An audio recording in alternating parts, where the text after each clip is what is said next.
Good morning, Magic. I'm Gavin Verhey from Wizards of the Coast, and I am joined today by the marvelous Melissa DeTora for marvelous. Yet another, that's right, another Commander Chronicles. How you doing, Melissa?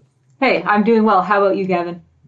Good. I don't know exactly when this episode will end up going up, but we are in the throes of winter right now. It's the week of Christmas, so very exciting. If all goes well, this episode might be out on Friday or Wednesday or something. Most likely it'll be up in January, though. So I hope your holidays were great. And thanks to all of you who have been supporting us. I really appreciate it. I went to PAX Unplugged a couple weekends ago, and a lot of players just walked up to me and were like, hey, I love the show that you and Melissa do together on your channel. It's awesome. So thanks to all of you. That's super cool. Yeah, that's super awesome. Well, thanks, everyone. That's really great to hear. We just do these for fun. We just like chatting about Magic. Turns out it's just fun to talk about Magic. But it's also, I think, just fun for both of us to go back and walk down Commander memory lane, given how many have come out, over the course of the past 10 years. And even I know Commander pretty well, and I'm learning tons by doing this. Like decks that had cards that I didn't know existed and whatever. So it's been a fun journey. And on that note, on the note of all your feedback, as always, your comments really help us and not only boost us up in the algorithm, but they just, generally let us know that what you like and don't like. So please, if you're listening to this, either on Spotify or wherever you listen to your podcasts, or if you're listening to this on YouTube, go to the YouTube channel, leave a comment. It would really mean a lot to both Melissa and I.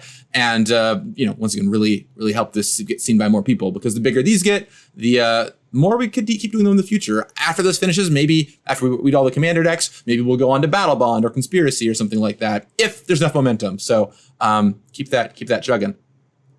The other thing I'll say, of course, is as always, we have our golden rule. Melissa, do you know what the golden rule is? Do you want to tell everyone? Oh, let's see if I remember what the golden rule is. I probably can't say it as well as you. You probably have it you just have it down, but it's these are our coworkers and our colleagues, and we don't want to talk bad about them. And it was a different time back then. So we're gonna we're not trying to be mean here. We are just trying to be we're just trying to critique the decks and just I don't know. Did I say it right? Yeah, you did great. Basically, right, these are our coworkers. A lot of work go into these Magic sets. And look, if we say we don't like something, it's okay. This set was made a while ago. We've learned a lot since then. And you experiment and you try things and you learn from them, right? So, C16 is quite a topic to dive into, as you'll all find soon. And there's some good, some bad. And I look forward to tackling both sides of this. So let's get into it. Commander 2016. Released on November 11th, 2016. So more or less the same time frame, give or take a few days to adjust for weekends, as 2015. To set your mind where this is, and this is actually, I think, pretty important, one of the more important dates to be thinking about. So this comes out between Kaladesh and Aether Revolt. Okay, so Standard is kind of going off the rails right now. You've got Smuggler's Copter running around. You've got Aetherworks Marvel decks being played. There's some Brave Souls playing Grixis Control in the face of it all. But it is, Standard is pretty wonky. Mardu Vehicles is all powerful with it as well. Did you play much of the Standard format, Melissa? I was working at Wizards, and I did work on a little bit of Kaladesh. But for those who are new to the show and don't know a lot about my history, I was at Wizards for 2015, and then I left the company for 6 months, and then I returned later on in 2016. So I worked on a little bit of Kaladesh, then was around playing Magic again. Let's see, that was Cons actually that I was playing. That was the set that was out in the real world when I was playing Magic again. So I guess to answer your question, because time is weird at Wizards, right? Yeah. I guess not a whole lot, because when Kaladesh was out in the real world, I was back at Wizards and working on Dominaria, maybe Ixalan. Who's to say? Yeah, it all kind of blends together after a while. But yeah, it was, I remember working on Kaladesh and Aether Revolt. I touched both sets on the design side, so not the development side, trying to get some of the new mechanics just right. And those, there's a lot of stuff that came out of those sets. It kind of set Standard into a rough place for a little while with a bunch of banning. So I think it's important to note that, because I think many players were looking for an alternative at this point. They're like, well, I don't want to go play Standard right now. And lo and behold, middle of November, some brand new commander decks drop. And I know a lot of people who tell me they got in through C16. Could be a lot of reasons why. Maybe we'll dive into some of them today. But one that's totally reasonable to me is just, standard was weak. People were playing standard. Or weak is the wrong word. Standard maybe wasn't as appealing to play at the time. It was very powerful. Standard was probably stale is a better word. Like you just kept having the same types of really powerful play patterns, and people were just kind of getting sick of it. There were cards that should have been banned that weren't banned until way later. Things were just a lot different back then. Yeah. Smuggler's Copter, what a card. That card showed up everywhere. I remember, I think one of the last, it might have been the last change we made to Kaladesh was nerfing Smuggler's Copter to take off Vigilance. And, still obviously ended up being a ban-worthy card. So stuff was pushed. I remember when I came back to Wizards, actually, I worked on Smuggler's Copter a little bit. And, then, they changed it while I was gone, and then I came back and saw what the finished Smuggler's Copter was, and I was pretty shocked. I was like, wow, this looks really powerful, because I remember it as a 3-mana 3/3 flying, and the attack and block trigger was draw a card, not loot, and they took a mana off, and apparently it had Vigilance somewhere along the way, which I never knew about. And I remember playtesting it in our FFL league, which is the future standard playtesting league that we have, and it was this format we were testing was Ixalan standard. So Ixalan was the cards that we could change. We could not change anything the year before. And I was like, wow, this card is the strongest tribal card in all of the tribal decks. And I wouldn't be surprised if this has to get banned. And then lo and behold, it was banned. I don't know how much later, because time is an illusion now. Right. Yeah.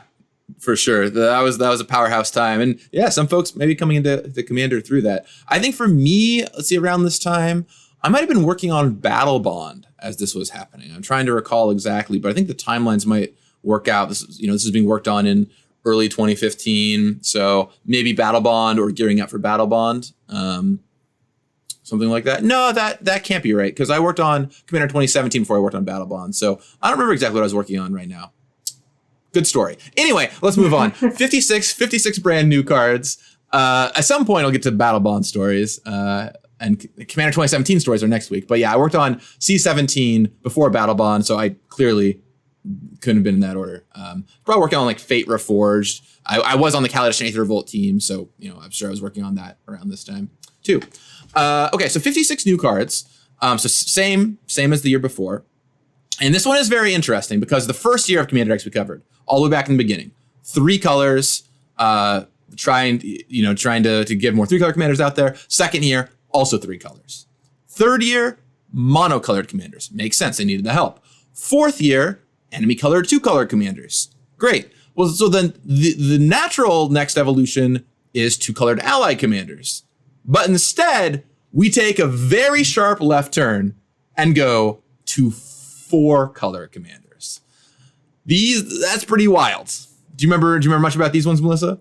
I know what the commanders are, and I remember partners being a very hot topic, but I didn't really play Commander at this time, so I don't really know a ton about the decks specifically and what was in them.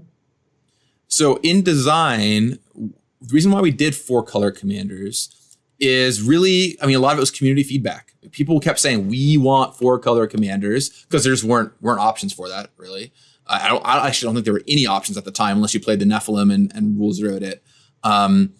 So wasn't really a lot of options for 4-color commanders. People kept asking for them. It seemed like untapped design space. And so I think it was Ethan Fleischer, maybe the lead designer or lead vision designer who made the call. Maybe it was him in architecture, but regardless, they made the call to go in the 4-color direction, which is very bold and has a lot of ups and a lot of downs, which we will cover today. So kind of through the design team, I mentioned Ethan there. So yeah, lead vision designer, Ethan Fleischer, Ken Nagel, a name you've seen a number of times now here, definitely a Commander aficionado.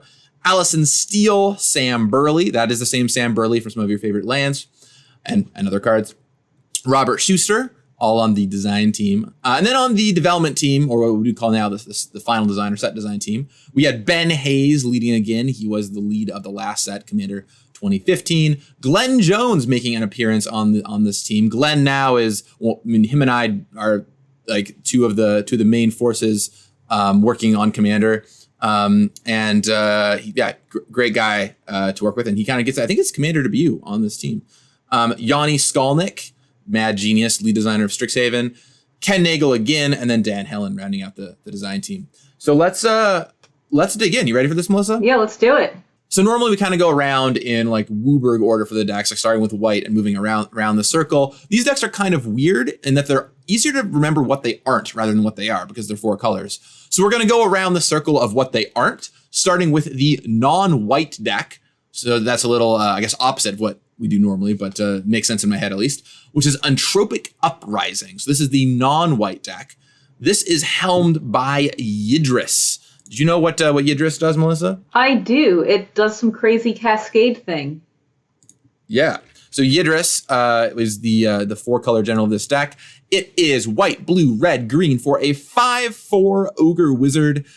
It's got trample. Whenever Yidris Maelstrom Wielder deals combat damage to a player, as you cast spells from your hand this turn, they gain Cascade. So basically, you connect it to an opponent with this. All your spells gain Cascade that you cast from your hand this turn. Otherwise, they would just cascade into each other, and that'd be completely ridiculous. But yeah, well, kicking it off with Yidris here. What are your thoughts on this?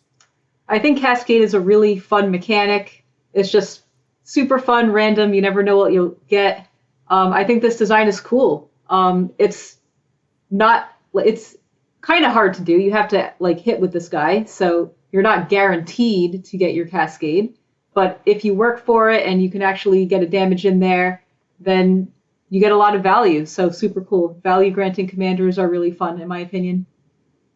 I think if I remember correctly, originally this was just static. All your spells you cast from your hand have a Cascade. But the problem was it was like almost a pretty combo. You just play it, then you start playing your spells, and there's like no point your opponent can interact with you. I love the fact that this takes a turn to get active, right? You have to play it, wait around, and then connect, and then you get to do bonker stuff. Plus, all your mana is untapped at that point, right? So you get to kind of do some wild things.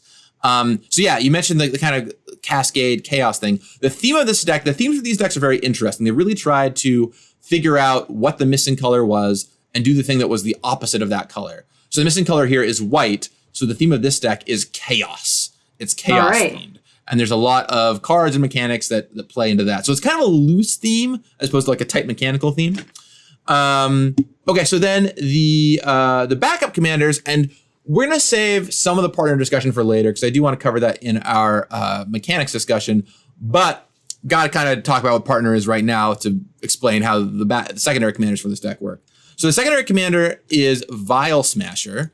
And the way that Vial Smasher reads, or the partner mechanic reads, is you can have 2 commanders if both have partner. So you can pick any 2 partners and use them as your commander. So every deck has 1 commander partner that has to be used as the backup commander to get the colors right.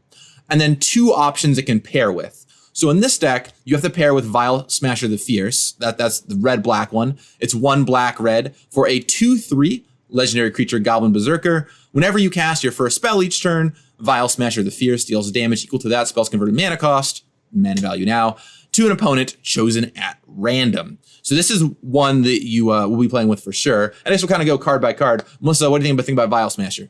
All right, I guess we can just talk about the card and ignore partner because partner has its own set of problems, and I don't want to just say, oh, it has partner, so therefore I hate it because oh wow, because that's stupid. A little sneak preview. Are we gonna get Melissa hates everything, Melissa, today, or I don't know. We'll just play it by ear and see what happens. All right, yeah. So I guess we'll get into partner later. Do I like this card? Let's see. Yeah, I think this card's cool. It's pretty fun. It seems to fit the theme of chaos. It looks like a fun design to me. Yeah, I think this card is pretty fun and powerful for multiplayer. I will say this taught us an important lesson about this card ended up being busted in one-on-one Commander, which I know is not a thing we do a ton with, but it ended up being extremely strong in one-on-one games because you always hit the same opponent. So every turn you just cast a spell and then it domes your opponent. And if you're doing some kind of cost reduction too, like Evoke or whatever, it really deals a lot of damage quickly. So we think about one-on-one Commander now when we design. It's never going to like overrule multiplayer Commander for us, but this card was a huge beating in that format. So it's just something that we do keep in mind to some degree. But yeah, otherwise I think this card is pretty fun. Honestly, I probably would looks strong, but like it's only the first spell each turn. So it doesn't look like way over the line to me. And like, I don't know, I think the design of choosing an opponent at random is just very cool for multiplayer. So I think like that just outweighs just how powerful this is if you're only playing a 2-player game. For sure. I think I would have probably just scaled it up 1 more mana or something like that. Like it doesn't need to be a 3-drop, I think. It could have been like a 4 mana 3/4 or 4/4 even. But it's fine. I think it's a cool card, so I dig it. So here are the 2 options you can use for your backup commander. I'll start with the first one, Kaidel, Chosen of Krufix. So, by this point in Commander, hopping around to different planes is pretty commonplace, and there's a lot of legendary creatures in these decks. So we had to go to Theros for this card, which I thought was kind of cool. So Kaidel, Chosen of Krufix, 2 green/blue for a 2/3 human wizard. It's got partner, of course. Tap, add colorless to your mana pool for each card you've drawn this turn. So normally taps for 1, but if you cast a Concentrate or something, it'll tap for 4 mana during your turn. Thoughts on Kaidel? It looks really powerful. Partner just kind of makes these a lot harder to evaluate because I think this card is just not very appropriate on power level with partner. So like ignoring partner. Wow, like you can't really ignore partner though. So I guess forget about that. That's because like you're only gonna ever play this with like in a deck with 4 colors, right? Like because you're generally gonna partner it with something else, and it just gives it a lot of flexibility. All right, let's just look at the first line of text and just ignore the partner. It's gonna be hard. Every one of these I know I'm gonna be like, it has partner, so. Yeah, I think we'll have a pretty. It's just gonna mess me up. Discussion. I know it. Yeah, like. Cards and mana is a recipe for high power level. So this card just looks very strong, very easy to generate a ton of mana. Is that cool? It might be, but like I don't know, it looks like just very easy to do. Then again, it's not a 4 mana card, so it seems about in line for what I would expect a 4 mana card to do. But then again, it has partner, and I don't know, like I think the design overall is like not the most interesting because it just tells you to just draw a bunch of cards and then your payoff is mana, So I'm pretty medium on it. Definitely powerful, right? As you said, we are always wary of like the combination of cards plus mana on the same package that often leads to danger. And certainly no exception here with Kaidel, Chosen of Krufix. You cast Concentrate or some better draw spell probably, and suddenly you have this thing tapping for 4 or 5 mana. If you cast a big enough one. So it's strong. I will disagree a little bit though that to me it is pretty exciting to read. It puts you on a quest that is like, ooh, okay, I know what I want to do with this. I want to play like some big draw X, discard X spell or play looters or something. The problem is no one ever plays it fair, right? No one's ever going to play it the fair way. There's going to be bananas things. But like when the quest is just put draw spells in your deck, like you want to do that anyway. So it's not a very like difficult quest to me. And then the other option you could play if you're not playing that is a card you might have heard of out there and a pretty big name partner. That is Thrasios, Triton Hero. Green/blue for a 1/3 Merfolk Wizard. Got partner, of course. 4 mana, scry 1, then reveal the top card of your library. If it's a land card, put it onto the battlefield tapped. Otherwise, draw a card. So basically, you scry 1 and then flip your top card. You either draw it or get it if it's a land. Thoughts on Thrasios? Yeah, like, I guess, like, for its time, this ability reads just, like, cool and exciting. It's a creature that ramps in sort of a, like, interesting way. Like, and, like, the mana cost and the, like, activated ability, it seems costed appropriately to me. And, again, this is ignoring partner. Once you add partner on here, those things are less true. But, like, in today's commander design philosophy, I like this card a lot less. Like, this card doesn't do anything very interesting. All it does is just draw you cards and ramp you, and that's just like not like, it's cool and it's powerful and it's something that green blue decks want to do, but it doesn't like give you like an interesting like option for building your deck. It just says play a lot of ramp and card draw, and so it's not really the most interesting design to me.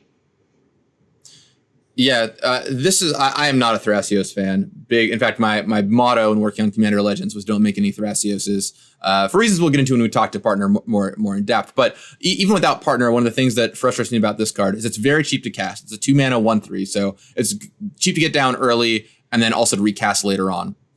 And it just a mana spout. You can spend 4 mana as many times as you want. That both gives you mana or cards. So it's like, those are the two best things in Commander, generally, are mana and cards. So this just always puts you up on that axis. And the mana that you get helps you activate this ability more times. So the card is self-perpetuating.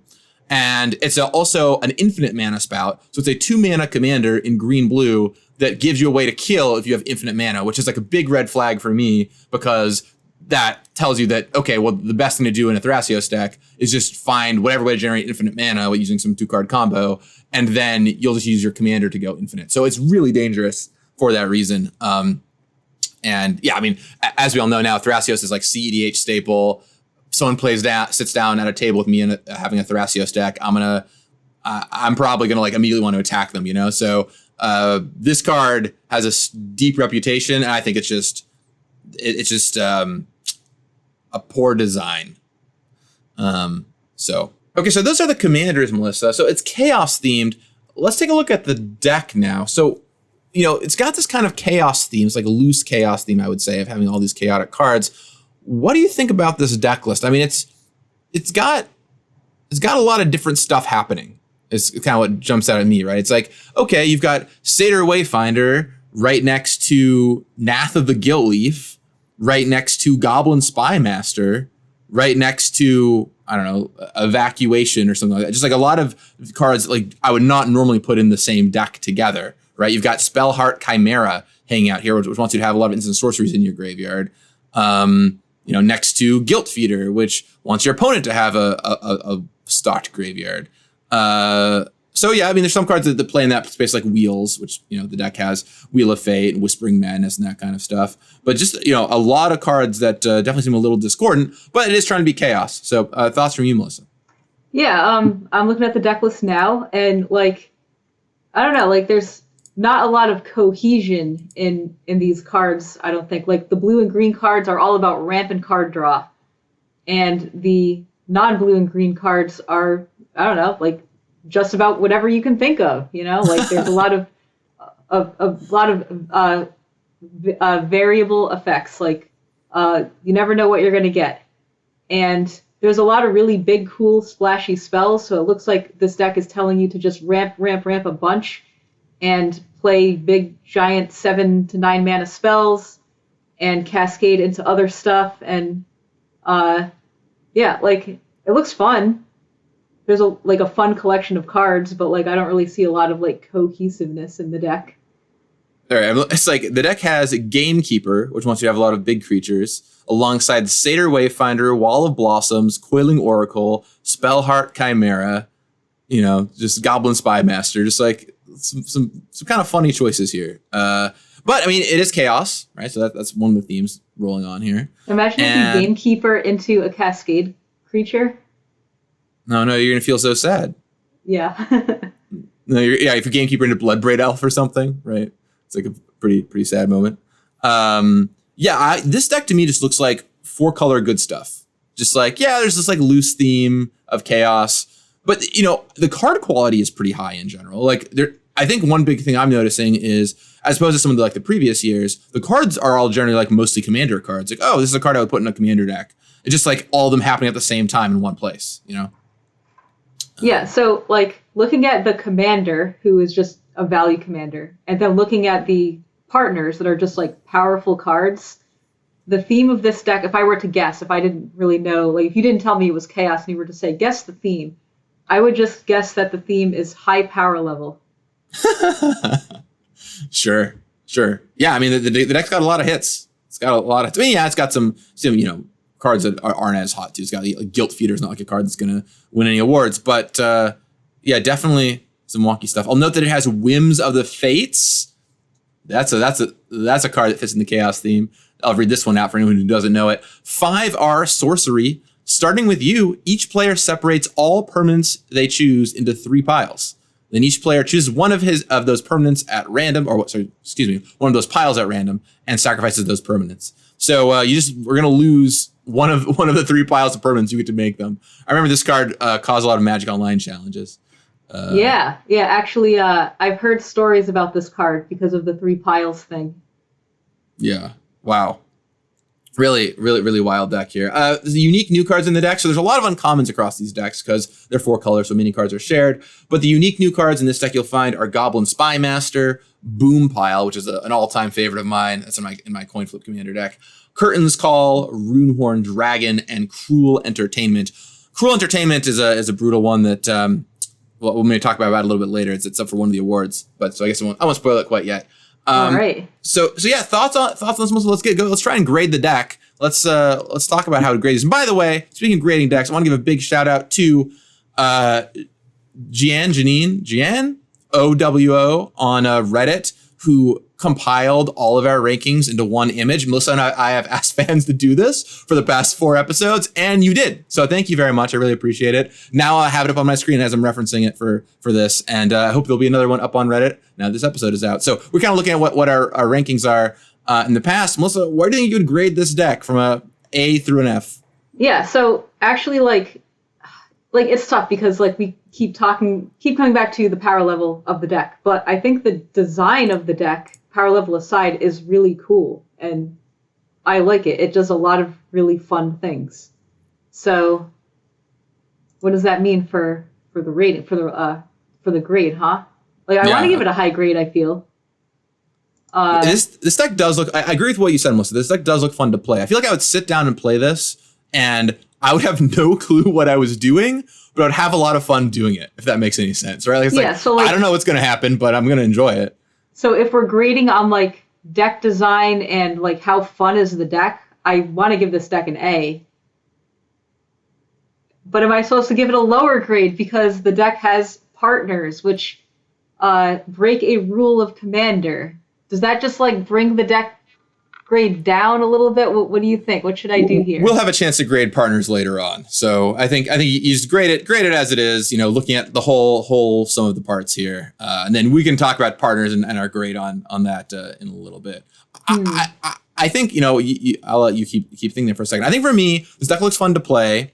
It's also a pretty big upgrade in choosing cards that are generally, on the whole, a lot of nice commander cards. But the fact that it isn't coherent enough does ding it for me a little bit. I mean, I know it's a Chaos themed deck, but so I think there's a way you could have made a Chaos themed deck that was tighter themed than this. Instead of having cards like Guilt Feeder alongside, I don't know, Blood Tyrant and Wall of Blossoms. I get it. I get you're also 4 colors, so you got to stretch a little bit. So I think for me, this deck is a solid B, maybe B plus of just it's cool. I like it. Looks fun. Also, I have no clue what was happening. So I guess I'll settle on B plus for this guy. All right. So is this deck actually a Chaos deck? Is that documented somewhere? Because I'm just not seeing it. And if it isn't, and it's just kind of it's just a 4-color good stuff deck, then you can't really say, because it's not true to its theme, I'm gonna give it a lower grade, right? But it's got 4. Deck? It's got 4 wheels and Whims of the Fates. The fact that it includes Whims of the Fates is you're getting a little chaotic here. I mean, I agree. It's got a Cascade, right, which is pretty chaosy. I don't know. But it also has a ton of ramp and a ton of value creatures. Yeah, it turns out the best way to cast all your bad chaos cards is to ramp really quickly.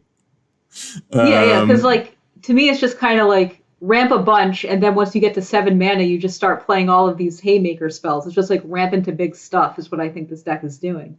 Yeah, we're gonna see this a lot. I mean, we'll get into this a little bit as one of the challenges of the series, I think, is that the decks do start to feel a little samey because you get, almost all the colors are in all the decks. So how do you make them feel different? Every commander deck wants ramp and card draw. That's just a big challenge of these decks, I think.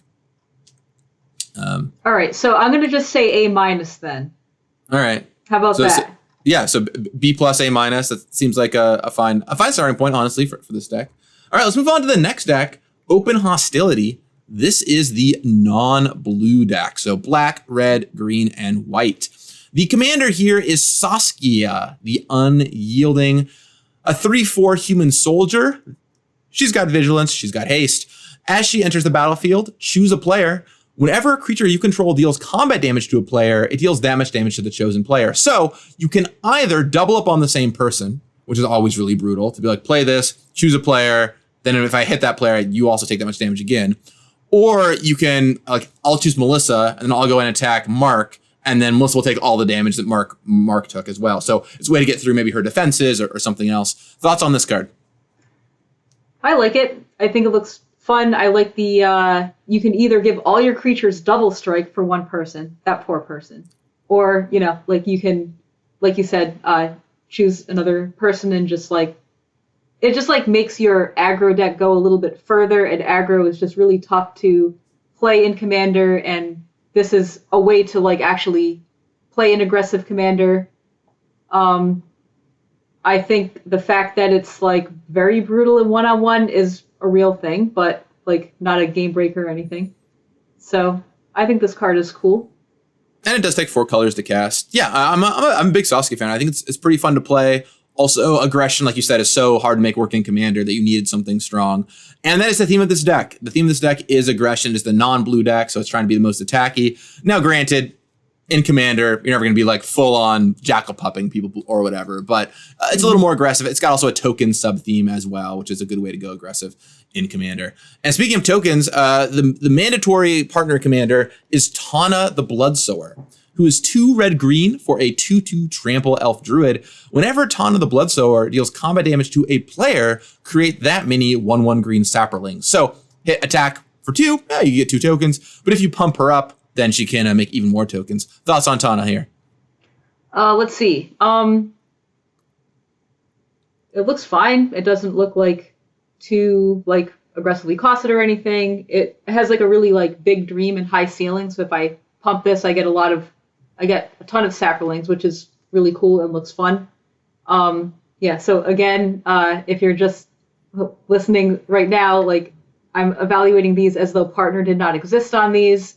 So like, the fact that it has partner, I like the card a lot less, but like as a card without partner or whatever, I think this is a cool card.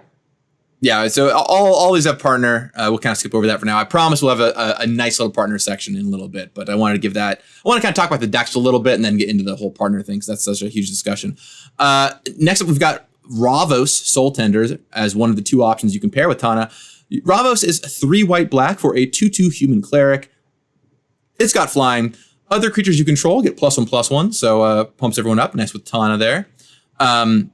And at the beginning of your upkeep, you get to return a creature from your graveyard to your hand. So just a free raise dead every turn. Thoughts on Ravos? Well, I like the anthem. That's cool. I am a lot less of a fan of the upkeep return something every turn without having to do any work for it. You just get, as long as like this thing stays alive, you just get value every turn. I don't like that you don't really have to do any work for it. So I think this card is not the best design. Like, it gives you a solid direction of like play lots of creatures, maybe play some tokens. Like I like Anthem on a Commander, but again, not the biggest fan of the upkeep, just return something for no good reason. This card has like 2 very strong abilities, and it looks like to justify putting 2 very strong abilities on one card, they just like juiced up the mana costs, and they have the power and toughness very low, and I usually don't think that's the best way to solve those kinds of things. Like, I think there's usually other tweaks you can make other than like, oh, this card is really strong, let's make it a lot of mana and make it very small, right? Like, there are probably a lot more different like creative solutions you can go other than doing that. Well, especially in Commander too, where the size is going to be a lot less relevant than the abilities of the card. Like, that's such a huge factor here, right? Ravos could be a 0/1, and it's not about attacking or blocking with this card. It's about the effects on this card, we saw with Marin last week, we talked about that one at length, about how the returning, I guess not last week, last episode, about how returning something every turn is very frustrating and repetitive. So we got that same problem here. And then the Anthem, I think, is cool, but I will admit, Anthems on creatures I'm generally a lot less of a fan of, because you have that cascading death problem where you block and it's all going to be okay, and then they have a Doomblade and all your creatures die. Or, you know, if this dies in combat, then it downsizes your creatures and they die. So I get that Ravos isn't going to be attacking that often, or at least attacking into creatures that often. You're not going to trade with him very much, but still it's on my mind for the mechanic for sure. So not as huge a fan of Ravos. I think it's cool to partner with Tana. It's neat that it gives an Anthem to Tana, which will then make you Anthem Sapperlings. But yeah, not the biggest Ravos fan. Okay, and then moving on to Tymna, the Weaver. This is one you might have heard of. It's a big CEDH card. 1 white-black for a 2/2 lifelink, human cleric. At the beginning of your post-combat main phase, you may pay X life, where X is the number of opponents that were dealt combat damage this turn. If you do, draw X cards. So if you hit one person, you can pay 1 life and draw 1 card. If you hit all 3 of your opponents, you can pay 3 life and draw 3 cards. Thoughts on Tymna, Melissa? I like the quest that this is sending me on. I have to be able to hit 3 different opponents, which is like pretty hard. You have to have 3 creatures on the board at least, and they'll have to get through. So I think that's really cool. Pay X life. That's like very easy to do in Commander, especially when you're playing this lifelinker and you're playing black-white. You probably have a lot of ways to gain life. So like, I wish that was a little bit harder to do. But generally, I like the shape of this card and like the quest it's sending you on. Yeah, it's interesting to me in that this card actually looks pretty reasonable, but it has become like a very high-end competitive staple. So maybe it's in a fine spot. Maybe it's supposed to be 4 mana or something. It's pretty easy to draw like 2 cards a turn with this. So, you know, maybe it's slightly over, but I really like that it incentivizes you to attack. Like, it's really awesome. It's like this card wants you to attack other people. And if that's got to be where like a CEH card is, or a high level, even normal commander card is, I'm down with that. Like, force people to attack each other and deal damage to them. That's great, you know? So, yeah, I like Tymna. I think it's a cool card. So those are the commanders. The theme is aggro and tokens, as I mentioned. Let's take a look now at this deck list and see how well of a job you think it does of that kind of aggro tokens goal. Keeping in mind, of course, that once again, aggro is very hard in Commander. So it's not just Jackal Pups or whatever, right? It's Commander-sized aggressive cards. So you've got things like Thunderfoot Ballot to pump up all your creatures. That gives all your creatures +2/+2 and trample while you have your Commander. You've got ways to protect your creatures like Dauntless Escort, which will give everything indestructible when you sacrifice it. It's got token makers like Thelonite Hermit and Mycoloth, which make a bunch of tokens. Ways to keep up on cards like Mentor of the Meek. You know, and then just some cards that size up well into the late game, even like White of Precinct 6, which is going to be huge going long. Mana Gorger Hydra, which you play that out early. That and Torian Mauler, you play that out early and it grows quite substantially. Yeah, I kind of thoughts on this deck list as you're going through, Melissa? Yeah, looks like they did a really good job putting like creatures in here at like all different mana costs that are like relevant at most points in the game. Like, there's a good amount of ramp, there's a good amount of just like creatures that give you value, like Alesha is a card I'm a really big fan of. Yeah. Mana Gorger Hydra gets huge. Lots of creatures that get huge, like that, you know, as the game goes on, they're still relevant even though they're like a lower mana cost and maybe smaller. Not seeing anything really to complain about, like just like a lot of cool stuff here. A lot of gigantic green creatures. Yeah, I mean, the deck, again, to me, I mean, I'd say this deck is less discordant than the Chaos deck, which I appreciate. It's trying to do a valiant thing of having people attack in Commander. You know, it plays cards like a Wilderness Elemental, which is just like a big creature, you know? I'll admit that this deck, for me, misses a little bit of that, like, I don't know, that like excitement just doesn't feel super exciting to me, I guess. A lot of the cards it has are just like, oh, okay, I make some tokens, I pump it up, or here's a creature that's fine, I guess. But outside of that, I mean, which is like kind of not really a fair ding, given that it is the aggressive attacking deck. I think that this deck is pretty well constructed. I mean, it looks pretty fun. You know, it looks like it's going to have a tough time winning at a lot of commander tables. I feel like you're going to kill someone fast and then probably, lose the long game. But a lot of cool stuff going on here. I think like the partner commanders are pulling a ton of weight for this deck. Like if you play the black-white draw cards partner that we just talked about with the red-green guy, like I think you can like just have really good games of commander. Like you can just draw a bunch of cards, keep the aggro going. But like I think without those partners, like this deck is just going to run out of things to do pretty quickly. Like there's not a lot of card draw. There's not really like if you get swept or something, there's not a ton of ways to recover from that. So It just seems like this is just like the partners are just kind of pulling the deck here. Yeah, I think partners are really crucial to this deck. I totally agree. I also just think that once again, being a 4-color deck is so hard because you have to like justify being a 4-color deck by having cards of every color, which just means that you do end up a little bit scattered in stuff. You just you're like playing Ankle Shaker and Corrodes the Guild Mage and just weird cards like that, and you got to try to make your mana work, which is a whole situation. So yeah, you're playing Sun Forger and like try to make sure you have enough targets for your Sun Forger to hit. So just like a lot of things going on in this deck, but it does look pretty fun to play overall.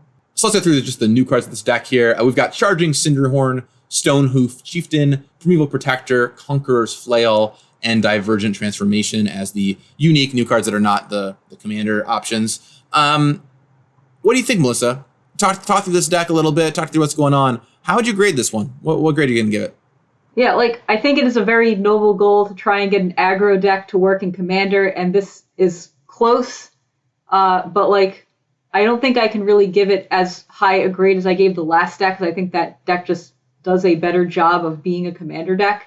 So, but I do like this deck, and like I think it just has a lot of cool stuff going on here. So I think I'll do a B. Yeah, I think I'm going to actually give this deck the same grade as the last one for me. I'll give this a B+, but I can see going to B as well. Same for the last deck. This deck loses commander power to me. It's definitely weaker on the commander axis, but makes up for it in theme. So, a little up, a little down for me. But so yeah, I think B+, fine, a fine spot for this deck to fall into.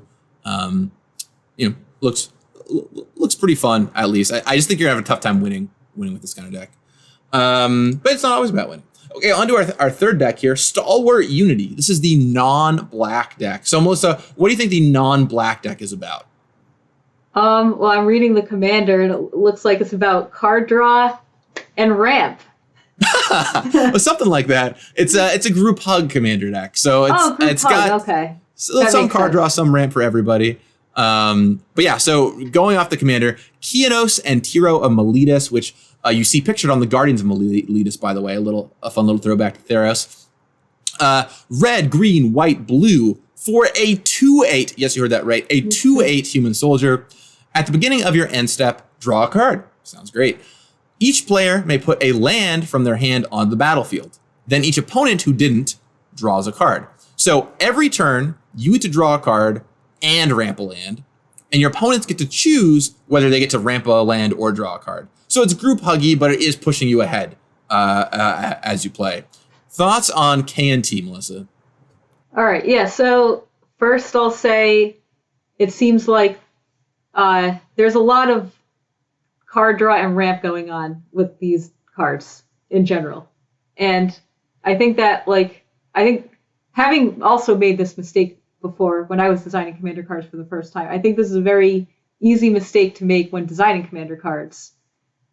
Because like when you think about, okay, what do commander players want? What are the most important things in commander? And the answer is card draw and ramp, obviously, but like putting card draw and ramp on the same card and having it just be very easy to get both that card draw and ramp can lead to cards that are doing that too much, So that's just kind of my spiel about that in general.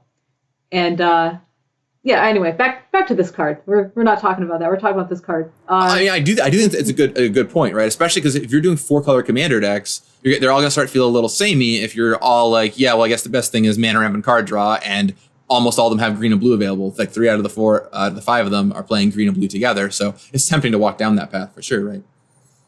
Yeah, so do I like this card? Like, I want to say that I am not a big fan of this card. Like, first, like, 8 toughness, that's just weird. Like, Gardens of Meletus is a 0/6, Melissa. It's a 0/6. okay, That's what these are based on. Which one is the 2/2? Is one of them a 2/2? I'm not saying which of the two are the 2/2. That'd be embarrassing for them. I don't want to give it away. You know, like it's like asking when a couple's like, which one of us is your favorite? I'm like, well, I mean, I know, but I'm not going to tell you. Yeah, like I know about like Guardians of Meletus being an 06, but like I don't know where 2/8 came from 06. Just like, oh, it's an 06, therefore we just have to make it even bigger. You know, I don't know. Joking aside, I think the actual idea here is that you're a group hug deck, so you need to be able to block a lot, so people don't attack you, because you want to have people attack each other. So that's why this thing is gigantic. But I agree, a 4 mana 2/8 is quite a stat line. Yeah, definitely. It's just like, it just seems unnecessarily high toughness. Okay, anyway, back to the rest of the design. Let's see. Yeah, I think end step draw a card is just a little bit too easy to do, especially on a card with such high toughness that is very unlikely to die. That said, I do like that like other players can benefit from this as well. So it is a real choice to like play a card like this. It's like, all right, if I want to get my free card draw every turn, my opponents are going to be getting at least close to the same thing as me. So that's kind of cool. Yeah, so I guess on second thought, it's like, it's kind of fine, but I don't like the 8 toughness. That seems excessive. When I always feel like if I go play Commander and someone brings Canty to the table, we're going to have a good time, because they're just playing like some kind of group hug deck with like some weird win condition most of the time. So I kind of dig this card. It does just create a lot of resource generation into the game. And for a 4 mana cost Commander, it's like, hey, we're playing a different game. Like, we're going to draw a bunch of cards, we're going to ramp a bunch, and quicker than you expected. So you got to kind of be ready for that. But I don't mind this one too much. I think, they're trying to make a group hug Commander. I just wish that the group hug Commander was not just about drawing cards and ramping, right? It's like, those are the most obvious things you can group hug. Let's try and find a more interesting direction to group hug people. But, it was 2016. A lot fewer cards existed when they're making this. So then the other 2 commanders that you have as your options, or the one that you're forced to play, I guess I'll start there, is Sidar Kondo of Jamura, who is a green-white creature, 2 green-white for a 2/5 human knight with flanking. Throwback to Mirage right there, because that's where Sidar Kondo is, hanging out in Jamura. Creatures your opponents control without flying or reach can't block creatures with power 2 or less. So that applies to not just you attacking, but anybody attacking. So you play this card and suddenly your opponents are kind of chipping away at each other, which is pretty nice. Thoughts on Sidar Kondo, the 4 mana 2/5 flanker with this ability? All right. So my first thought is like, I had to read that second ability like at least twice to understand what it did. All right, like, so it's just like hard to parse, Sure. And I'm not really the biggest fan of cards that like take that much for me to understand what it does. All right, now I'm going to read it again so I can understand it, because it does have a lot of modifiers the first time. Yeah. Creatures your opponents control without flying or reach can't block creatures with power 2 or less. It's like a logic puzzle. Right. Yeah, and like that's kind of what I don't like about it. It's like, all right, so they're creatures, but they can't fly or have reach. And like, if I have any of those, they can't block my opponent's small stuff. Or your small stuff. Or your small stuff. Well, that makes sense. Okay. I'm sure it plays fine. Like, combat-oriented creatures that like have like some kind of combat restrictions usually play really well. But I'm having a hard time understanding this. Yeah, I mean, I think that this card plays pretty well generally. Once again, I'm usually about cards that incentivize attacking and make attacking happen in Commander. So I enjoyed that element of this card. I'll agree that I think that second ability could have probably done with 1 fewer round of modifiers. Like, maybe it just doesn't need the flying or reach thing. That doesn't seem like that is a necessary part of this card. Right. So, there's probably some good flavor reasons for it, though. But yeah, it seems fine. Seems like not really group huggy, but does make them beat up on each other, which is what a group huggy deck wants to do.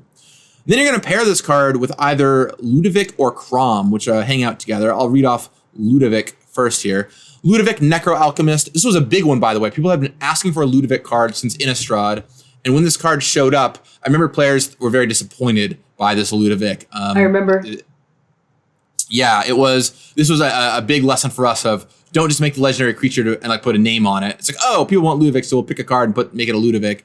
Really make sure that it's top down what they want it to be. And I think since then we've kind of delivered on that a lot more. Ludovic, Necro Alchemist is, I mean, it's not like a bad card or anything. It just isn't really Ludovic to a lot of people. It's 1 blue-red for a 1/4 human wizard. At the beginning of each player's end step, that player may draw a card if a player other than you lost life this turn. So once again, incentivizing your opponents to beat up on each other. Thoughts on Ludovic, Melissa? Yeah, like I like cards that incentivize opponents to attack other opponents. So that's cool. Like I do kind of wish the payoff wasn't always draw a card. Like it makes the card a lot less interesting because it's just like, do I want to draw a card? Of course I want to draw a card. All right, I'll just attack somebody else so I get my card draw. You know, it's just like doesn't make for the most interesting decisions. So, I'm mostly just kind of medium on it. Yeah, I like the incentive. I agree that the draw card repetition is getting a little high. But, I appreciate the incentive. And I like that you only have to deal damage, a little bit of damage, so you could like split up your attacks. Like, oh, I'm still going to attack you, but I'm going to send one thing at another player. That's kind of nice. The other card is Crown, Ludovic's Opus. 3 blue-red for a 4/4 zombie horror with flying and haste. Whenever an opponent casts their second spell each turn, draw a card. Cool. Yeah. All right. So I'm gonna have everybody draw all these cards, but if you cast more than one spell a turn, I get to draw cards. Yeah, I think I like that. That is very cool. We also did this on Mangara recently. Yeah. From a core set, which is another card that I really like, and I think that card plays really well in Commander as well. So I think this is cool. I also appreciate that it's 5 mana, 4/4 flying haste. Like often this ability would be on a more Mangara-y style card, which is like, low to the ground and whatever. This is like essentially a dragon. I guess it's a zombie horror, but it's essentially a dragon that has this rider on it, which I think is pretty cool. Once again, incentivizing attacking. I will say that I am feeling the repetition of all of my commanders drawing cards on them, right? Well, you're playing a group hug commander, so your opponents are going to be drawing cards, so therefore you need to draw more cards. Ah, yes. The fight fire with fire, or rather, give them fire and then hope you can construct your own fire methodology. And Sid Arcana doesn't draw you cards, I guess. So feeling that a little bit, but overall looks pretty cool. So group hug with, of course, some ramp elements. I'll also note because you're ramping so much in this deck, you've got cards like Realm Seekers. You've got cards like Rubble Hulk, I believe, is it in this deck? Yeah, here it is. Rubble Hulk is in this deck, so it has power and toughness within the number of lands you control. So definitely some things that are saying like, yeah, ramp up big, you're going to be ramping, and then you're going to, play these big creatures that count the number of lands you control for size, which Rubble Hulk does, and the Realm Seekers counts hands. They're both pretty expensive. You've got, of course, your kind of group huggy cards. You've got Temple Bell hanging out in here. You've got Howling Mine hanging out in here. Then you've got ways like Imperial Plate which gives a creature +1/+1 for every card in your hand. All that kind of stuff. And you've just got a few cards that maybe can close out the game, manipulate a little bit. The one that sticks out to me is Reverse the Sands. 8 mana, redistribute any number of players' life totals. So that can do some pretty wacky group hug things. But looking at this one, Melissa, thoughts on this deck? Yeah, so let's see. A lot of the group hug cards just draw more cards from what I'm seeing. And that is like not super interesting to me. I kind of wish the new cards did more, gave out different resources other than cards, right? So, wow, this deck just draws a lot of cards. So again, we come back to the theme of ramp and card draw. Oh man, I'm starting to like these decks less now that I keep seeing more of them, right? Because was every deck? No, I guess not every deck we've seen was blue-green yet, but there's just a ton of ramp and card draw in these decks, and not a ton of unique effects. I'll tell you one thing, Melissa. Every deck will contain either green or blue. That is true. Yeah. Yeah. Do I like the deck though? And if not, do I have a good reason why? I'll tell you one thing about the deck while you're kind of thinking here is that I remember this deck in playtesting had a very hard time winning and finishing a game. Like just an exceedingly hard time doing that. In fact, I think the longest Commander playtest I've ever seen, I've seen a lot of Commander playtests, is I think a 4-hour playtest involving this group of decks, as this deck was just, you know, in the hands of a less experienced Commander player and just taking forever, and they're trying to figure out how they were going to win and all that kind of stuff. So you see some attempts maybe late in design to put in some more cards to help out with that. Rebel Hulk, Realm Seekers, you know, you can Progenitor Mimic something and close. But even now, this deck still looks really hard to actually win with. Yeah, like, very good point. You're going to give a bunch of stuff away, but winning is hard. Yeah, like, so, you know, I'm like, as you say that, I'm kind of looking for the win conditions, and like, think about it more. This deck actually doesn't look that fun to play. You have just a lot of like giving out all of your opponent's cards, drawing a bunch of cards, and then you're playing like prison-like elements like propaganda and sphere of safety and stuff. So you're just kind of like playing a defensive game while everybody else gets to draw cards and play a proactive game. So this deck doesn't look that fun, to be honest. Yeah, this deck has Ghostly Prison, Propaganda, and Sphere of Safety. Like I usually get a side eye if I include any one of those in my decks. This has all three. Just like, yep, we're gonna play all of them, which is pretty brutal. It's gonna slow the game down a lot. Yeah, I think I'm kind of cool on this deck, Melissa. I don't know about you, but I mean, I love a Group Hug deck. I think Group Hug is awesome. I just feel like all the outputs here are card draw and mana ramp, and it needed a way to convert that into something. You know, I know we get memed on all the time for like putting Zatalpa in decks. This deck could have totally used as a Zatalpa, right? Just like just some 8 card might not mana have huge existed creature. when you were designing these, actually. It did not. It did not exist. But something like that, you know, whatever. A Chroma. I see they put Blazing Archon in here to kind of help out.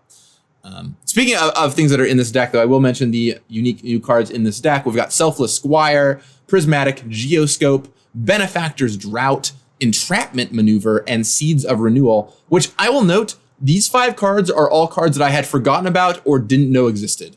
So this deck definitely has some like eye-opening, like, what? That's a card style cards in it. Benefactor's Drought, especially a card that I'll read it out here for everybody, because you might not know that it exists. 1 green instant, untap all creatures. Until end of turn, whenever a creature an opponent controls blocks, draw a card. And then you draw a card as well. So it's just like this weird, oh, you're being attacked, I'll help you out by giving you the ability to block, I guess. And I'll draw a card if you choose to block. Very weird Magic card.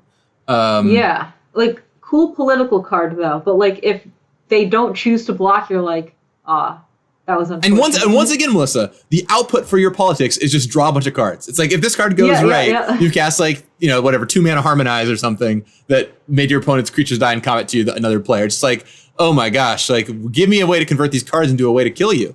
You know? Yeah, that's the thing. There isn't enough stuff to do with the cards. Like, you can play more prison elements, or play more ramp, or play mediocre creatures, or more card draw. I'll tell you right now, Melissa, that if you were like, one of these 5 decks has Aeon Chronicler, which one is it? I would have 100% guessed this deck, and it is in the Chaos deck.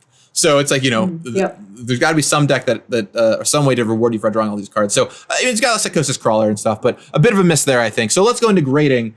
How would you grade this one, Melissa? What are you thinking? Like, I'm leaning towards C. I'm trying to wonder if it should go lower, but that's so harsh. Like, I cannot possibly be that harsh, right? Do we have anything to compare it to? Have I given anything a D? Oh, let's look at our handy dandy chart. We've got no Ds so far. Wow, we're so kind. We have no Ds. We do have some C minuses in Oloro and Kalem. I think you might actually give Kalem a D, and maybe they rounded up to my C minus. Okay. Yeah. Which one's Kalem? That's the Red White Giants commander. Oh, sure. Remember that deck? I mean, you go back and listen to that episode for more on Kalem, but yeah. Okay, yeah, I'm not going to give it a D then. Like, D's too harsh when I'm looking at these other grades. C minus? It's between C and C minus. I think for me, I'm going to give it a C. There's a lot. I appreciate a group hug deck. I appreciate the attempt. I think it's got a couple cool individual cards. Like, I like KNT a decent amount. It has led to a lot of fun Commander games, but man, it is so hard to convert into a win with this deck. And a lot of the cards, I don't know. It's just, I think that there's a lot of individual cool stuff happening, which is a story that is quite common with these decks. But just the whole package, it's funny. Normally with Commander decks, I feel like It's about the deck being more than some of its parts. With these commander decks, I feel like the decks are less than some of their parts, if that makes sense. It's like, here's all the pieces, but they don't like mesh together in a great way. So I guess I'm gonna go C on this one. You're gonna say C minus, so something like that. Sure, let's do it. Let's do C minus. C minus. All right, let's go into a deck. So I'll tell you, Melissa, we made a lot of commander decks, and very few of them I actually know by name. Right, most of the time the name is like a thing, and it's like I'd call it, oh, that's the Mardu deck or whatever. This one I do know. This one is a name that I do recognize. It's like this and Mind Seas are my two, I think. It is Breed Lethality, and this is the green, white, blue, black, so the non-red commander deck of this series, which is helmed by Atraxa, Praetor's Voice, a card that is quite recognizable in the commander circuit. This is one that I know very well. Yeah, so in case you've never played against Atraxa, had the fortune perhaps never played against Atraxa, it is green, white, blue, black, for a 4/4 Angel Horror with Flying, Vigilance, Death Touch, and Lifelink. You see one for every color, so clever. At the beginning of your end step, proliferate. So you play this thing and you start proliferating right away that turn, and then every turn subsequently, it just auto-proliferates for you, while also connecting for 4 points of lifelinking damage that they probably don't want to block because of Death Touch. They try and attack you, well, it's got Death Touch and lifelink too, so don't want to do that. Thoughts on Atraxa?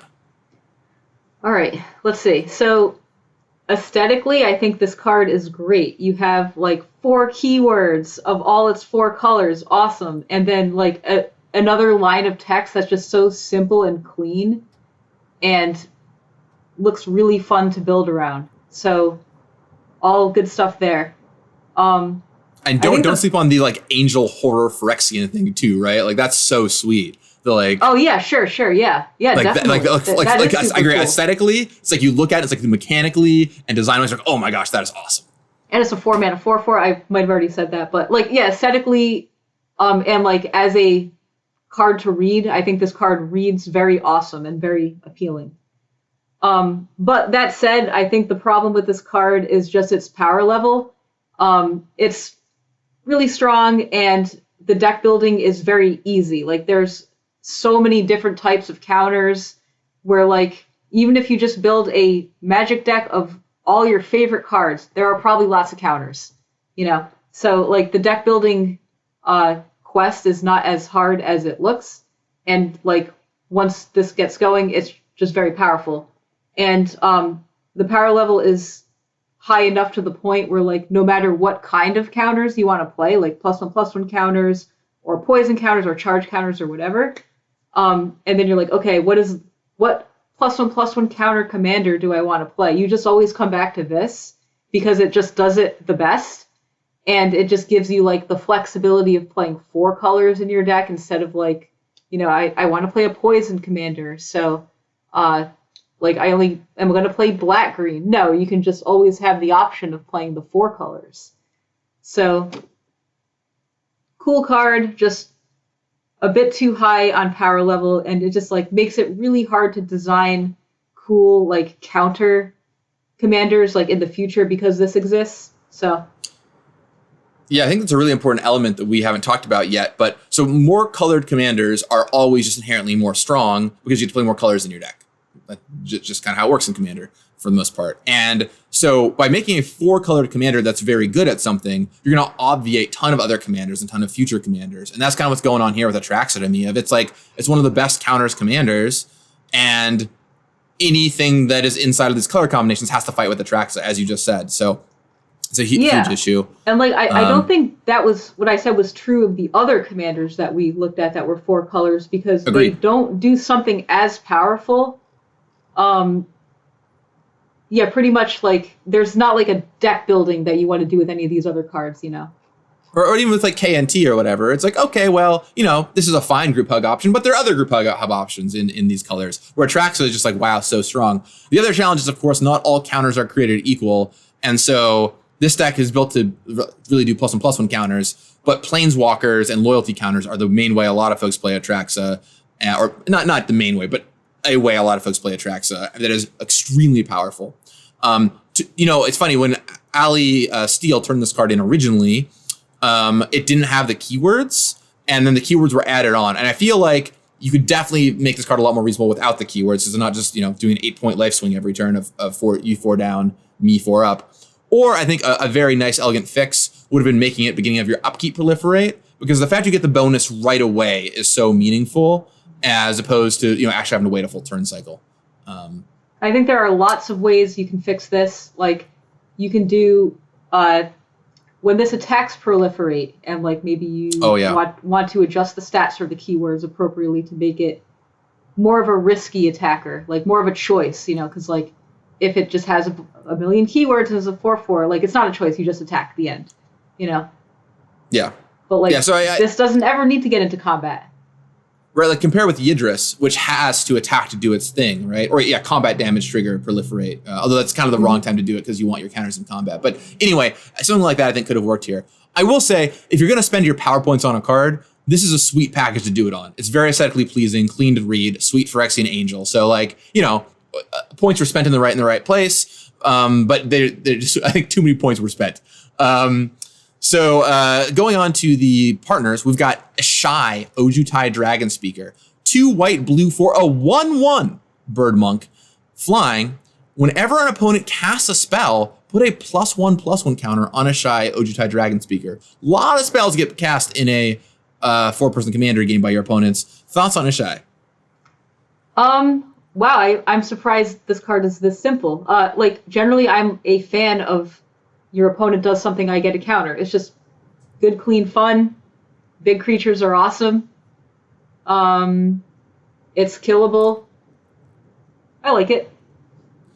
The thing I don't like about it, I mean, I agree with a lot of what you're saying there, Melissa. The one thing that frustrates me about a Shy is it does tell other players to not play their spells. Everything that you have has to be like graded against, is it worth putting a counter on their thing? Normally the answer is just yes. It's like, well, I got to cast my spells, so I'm gonna do the thing.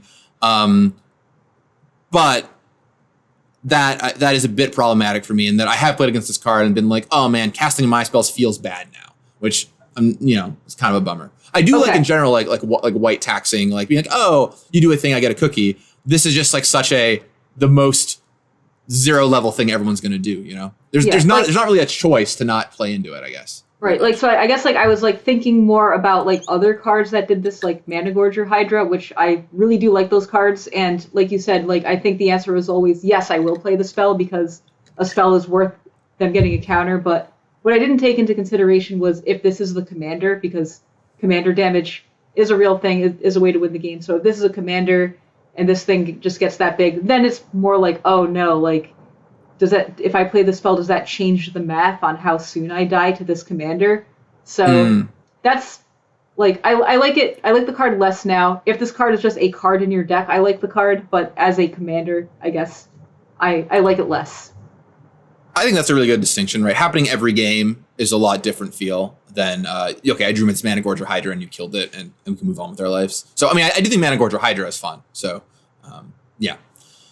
All right, moving on to the characters it could partner with. We've got Ikra Shadiki, the Usurper. 3 black green for, wait for it, Melissa, a 3/7 Naga Wizard with Menace. Whenever a creature you control deals combat damage to a player, you gain life equal to that creature's toughness. So it wants you to play big toughness commanders. Good with all those counters you're pumping out. Wow, this card definitely looks like it's going to make games take a long time. Thoughts on Ikra Shadiki? Wow, like, that's a lot of toughness. This thing is probably going to hit your opponent and gain you 7. Like, yeah, like I think I do actually like the design. Like, I think combat damage triggers are really fun.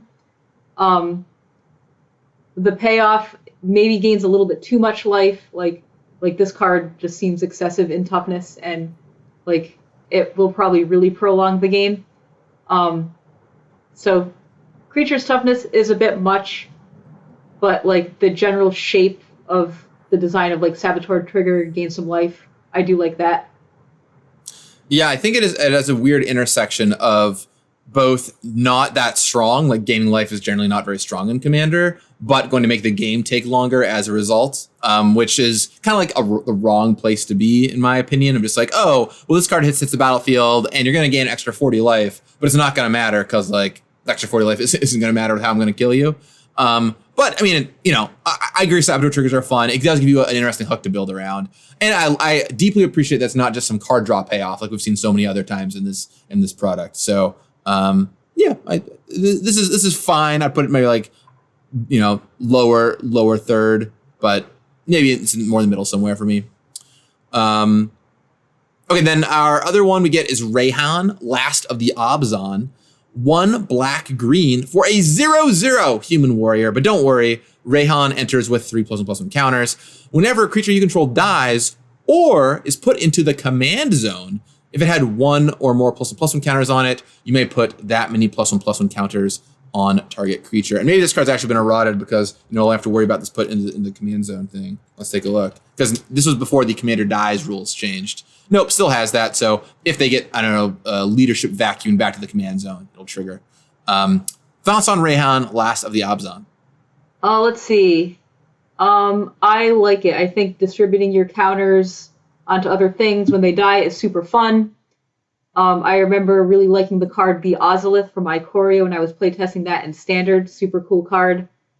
And it kind of sucks to have your gigantic creature that you invested so much +1/+1 counters on it to die. So like the fact that you get to put it on something else is super cool. So yeah, it looks like a fun design. Yeah, this is all your stuff as modular, which I think is nice for a counter stack to keep your stuff around.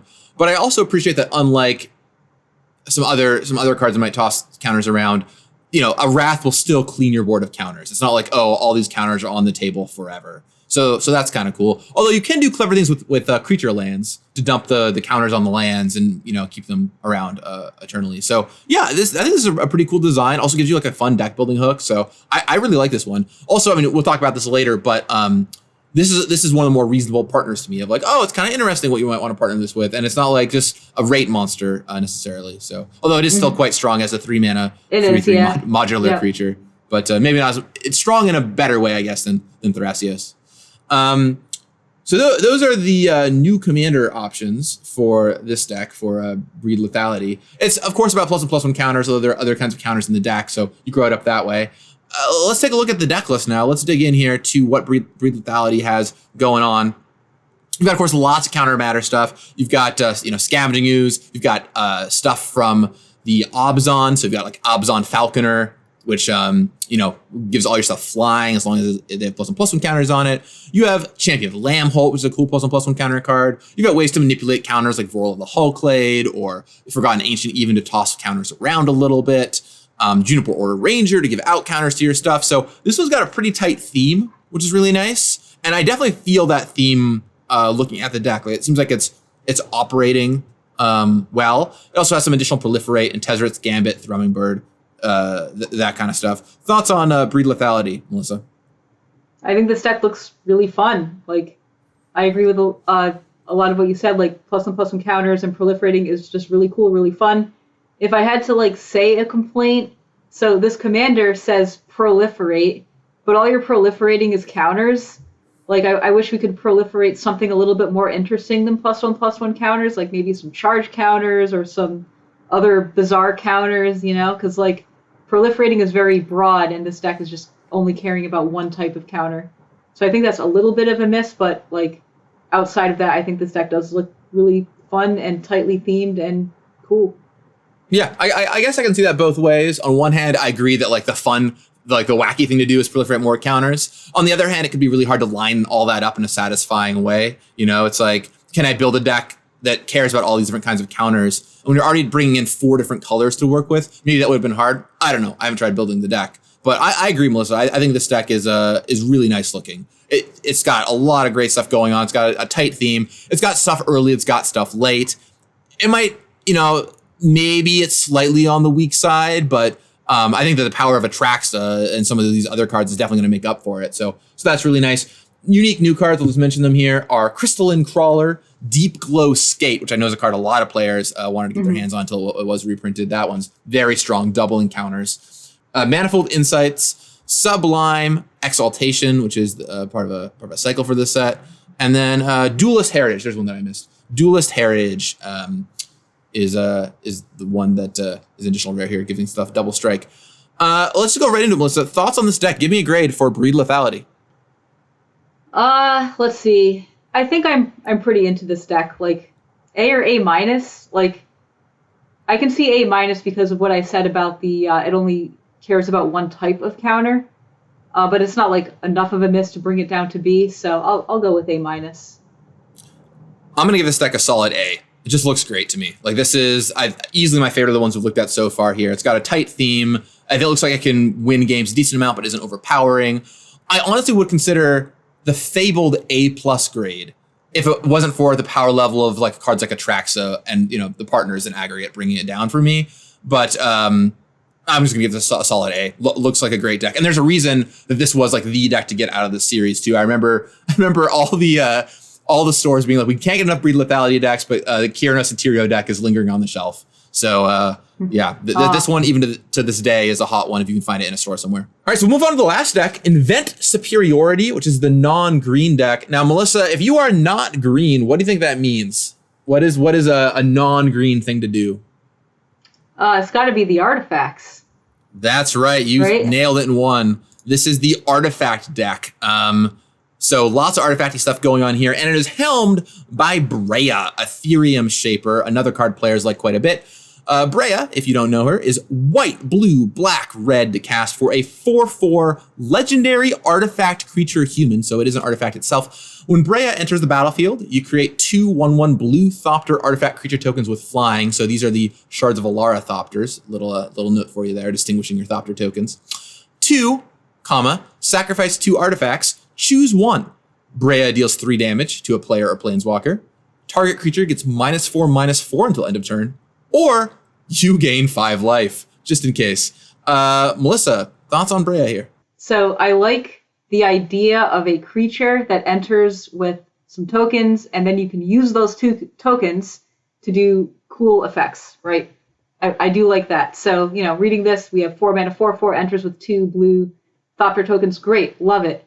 But I don't really want to sacrifice my artifacts to do these effects. Like, they're all effects that are just not really that relevant in Commander, and also I feel like it's asking me to lose too many resources. Like, sacrificing 2 artifacts is a lot, and these effects are just not that strong, honestly. It's like kill a creature, 3 to a player, which is not very strong at all in Game 5 life. Like, not really interested in the output of this card. So I think this card is a little bit of a miss, but had the potential to be very cool. Yeah, I pretty much agree, Melissa. I think that the idea here is pretty cool, but the execution is just so much, right? It's like, here's a bunch of resources. You get a bunch of Thopters. And then here's these 3 abilities. Remember what they all do. You can use them at instant speed. So you can, kill creatures in the middle of combat, mess up combat for everybody. This is just, whenever someone plays this card, I just feel like totally stymied. I'm just like, I don't know what I'm supposed to do anymore.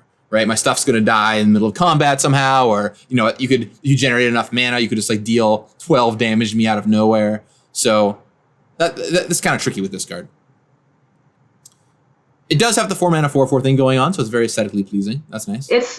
The strongest thing about this is the value generation. 4 mana 4/4, make 2 tokens. Also, a little bit about I guess color pie or design aesthetics. It's why is this card blue? Is it because it makes blue Thopters with flying? Because the abilities on here are not blue, right? Yeah, certainly not. If you erase blue and it just makes Thopter artifact creatures that are colorless, this could just be a red-white card, maybe? Or red-white-black, maybe. Which would honestly make more sense, right? Because it's then you got one ability for each of the 3 colors. I guess technically maybe now the blue Thopters are the blue ability, but that's not. Yeah, that's what it seems like. It's like nothing's blue about this. Oh, I'll make the Thopters blue. Did it? Yeah, well, we figured it out.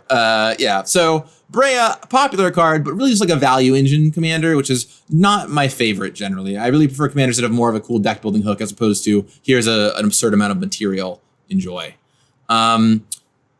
Going up to the partners, let's talk about the partner pair. So the one you got to play is Silas Wren, Seeker Adept, who I believe, if I know my Magic lore correctly, and I generally do, this is from the Agents of Artifice novel, so cool little side character showing up here. 1 blue-black for a 2/2 Death Touch legendary artifact creature human. Whenever Silas Wren, Seeker Adept, deals combat damage to a player, choose target artifact card in your graveyard. You may cast that card this turn. So if it connects, you get to play an artifact from your graveyard. So I still got to pay mana for it. It's not for free. Thoughts on Silas Wren? Yeah, like it just looks like it leads to just very repetitive gameplay, especially if you have like an artifact that you are sacrificing and recasting over and over. But on the plus side, this card is easy enough to block. Like it doesn't have any evasive abilities. So like opponents should be able to deal with this like some of the time at least. But like the biggest worry is like if you are just able to hit with this every turn and you keep recasting something like, say, a Mindslaver or something, like that's not the most fun gameplay. To me, the fact that you have to connect makes this card work for me. In general, I'm very down on repetitive. Like I'm going to do the same thing over and over every turn. But a 2/2 Death Toucher is just so easy to deal with that I feel like you got to kind of work to make this one active. Yeah, you can give it a Whisper Soul Cloak, you make it unblockable or whatever. But this one I mind less. Plus, you still got to pay the mana for the card. So, you know, if you're looping Ichor Wellsprings or whatever, that's cool. Yeah, maybe you're going to be a jerk and Mindslaver people out. But this one I've enjoyed a decent amount. So I agree with you, Melissa, that like the repetitive thing is an issue, but it's not as bad as I think it could be. And this one goes is in, you know, middle of the pack for partners for me, probably. Maybe in middle of the pack, top third. So yeah, I don't know. That one's all right. Thanks, Agents of Artifice. And then you're going to partner Silas Wren with either Akiri Lineslinger or Bruce Tarl. We'll start with Akiri. Akiri Lineslinger is red-white for a 0/3 Core Soldier ally. So ally fans rejoice. First strike, vigilance. Akiri Lineslinger gets +1/+0 for each artifact you control. Thoughts? This card looks fun. It gives me a deck building hook. And believe it or not, I actually don't hate partner on this card because it's not like we'll get to partner later. So like, you know, don't wow just yet, you know, like there's still lots of issues with partner in general, but like it exists. So like we have to, you know, it exists. It's here. But so like because it exists, like I will say that I hate partner on this one less because it's not a value generating commander. It's just a big attacker that you have to build your deck around. I like this card except for one thing to me, which is I dislike the combination of first strike, vigilance, and high power because getting a bunch of artifacts in play is pretty trivial. Point. Yeah. Right. So it's going to be very easy to just make no one want to attack you when you have this card in play. So I think I would prefer if I cut the vigilance, or I think my preferred thing is actually it gets +1/+0 while attacking for each artifact you control. So when you attack with it, you know, it's got first striking, but then when it blocks, it's just a 0/3 or 0/4 or whatever it would be. But in general, I mean, I like the incentives that this provides, and I appreciate that it makes attacking happen. So that's nice. First strike while attacking.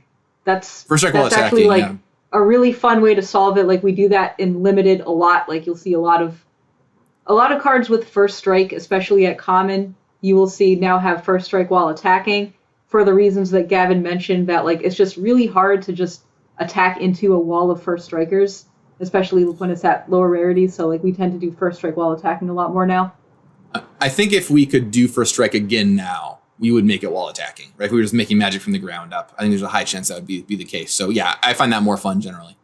And then the other one, speaking of striking multiple times, we got Bruce Tarl, Boorish Herder. Bruce Tarl, by the way, a reference to Pillarfield Ox and some other oxen.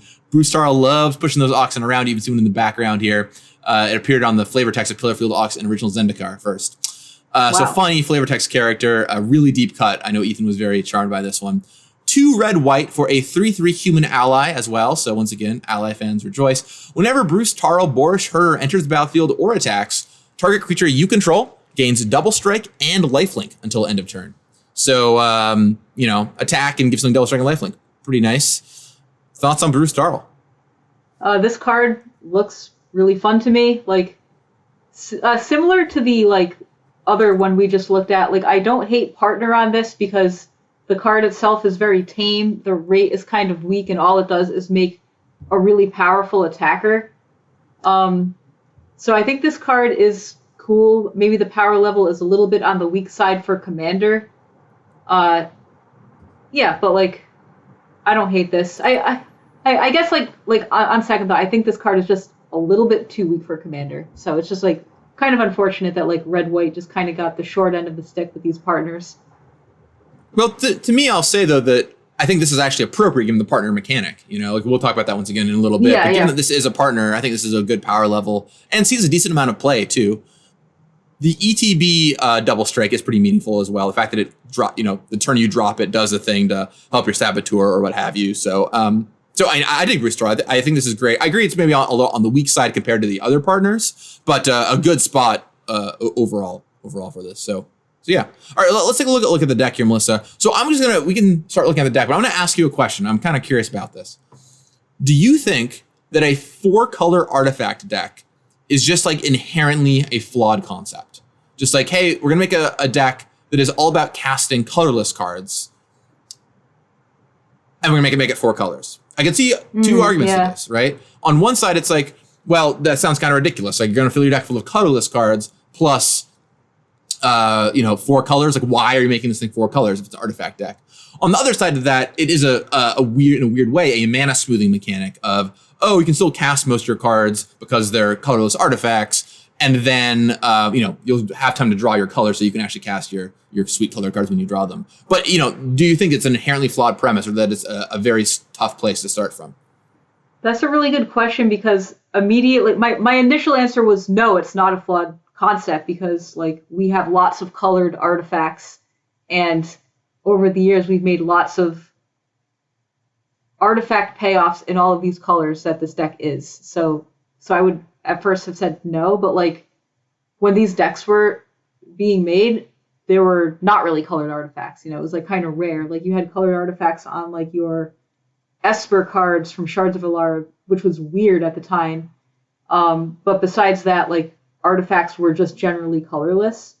So definitely weird at the time. I don't think it's weird anymore, though. I think it's pretty cool and novel these days.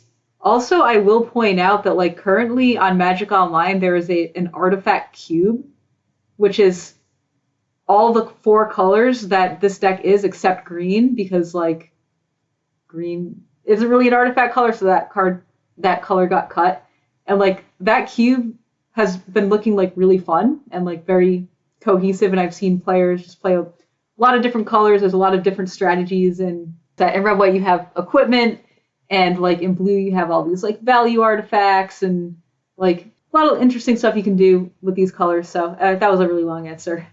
No, it's a good answer. I think I do agree, by the way, that I do not think it's a flawed premise, but definitely when I started thinking about it for a second, I'm is this just inherently problematic, right? Is it going to be an issue building a 4-color artifact deck? And I do think it can come together, but it does require you to stretch for certain things a little bit. And you do have to kind of balance the colored aspect. I'd say it's definitely a lot easier and probably a little more coherent to build the 2-color artifact deck, the blue-red artifact deck or what have you. But you can do it here. There are enough artifact synergies. You're stretching on black a little bit, but this deck has very few black cards in it, actually. So you're stretching a little bit, but such is the nature of the beast. So yeah, thoughts on this deck, Melissa? Kind of looking through it, you've got it's your artifact synergy stuff. You've got Shimmer Mirror, Master of Ethereum, combined with some stuff that does care about multiple colors, like Sunburst. You've got Etched Oracle hanging out in here. You got cards you have a lot of artifacts like Jor Kadeen. You've got cards which make all your artifacts indestructible, or all your permanents indestructible, I guess, like Soul of New Phyrexia. You got big artifacts, so like Soul of New Phyrexia, Mirror Battlesphere. You got stuff that cares about artifacts, Filigree Angel. I mean, all the stuff you'd kind of expect, and it kind of comes together. I don't know, Melissa, what do you think about this deck? So I think artifacts as a theme in Commander is really fun. And a few episodes ago, we were talking about the Ready deck, which like I was really high on. I thought that deck was like super cool and unique and just like very interesting. Like we never really had a precon that had that strong of a theme before. So like I'm seeing that here too, and like the big difference is like it just opens up to a lot more colors. I guess you could argue like it's too many colors. Like now why would you ever go back to Duretti when you can just play all the colors that care about artifacts? So like I don't like that aspect of it, but like I don't know, that's kind of what we signed up for when we said, oh, we're making 4-color commanders. But like I generally like the theme, and this deck looks really fun.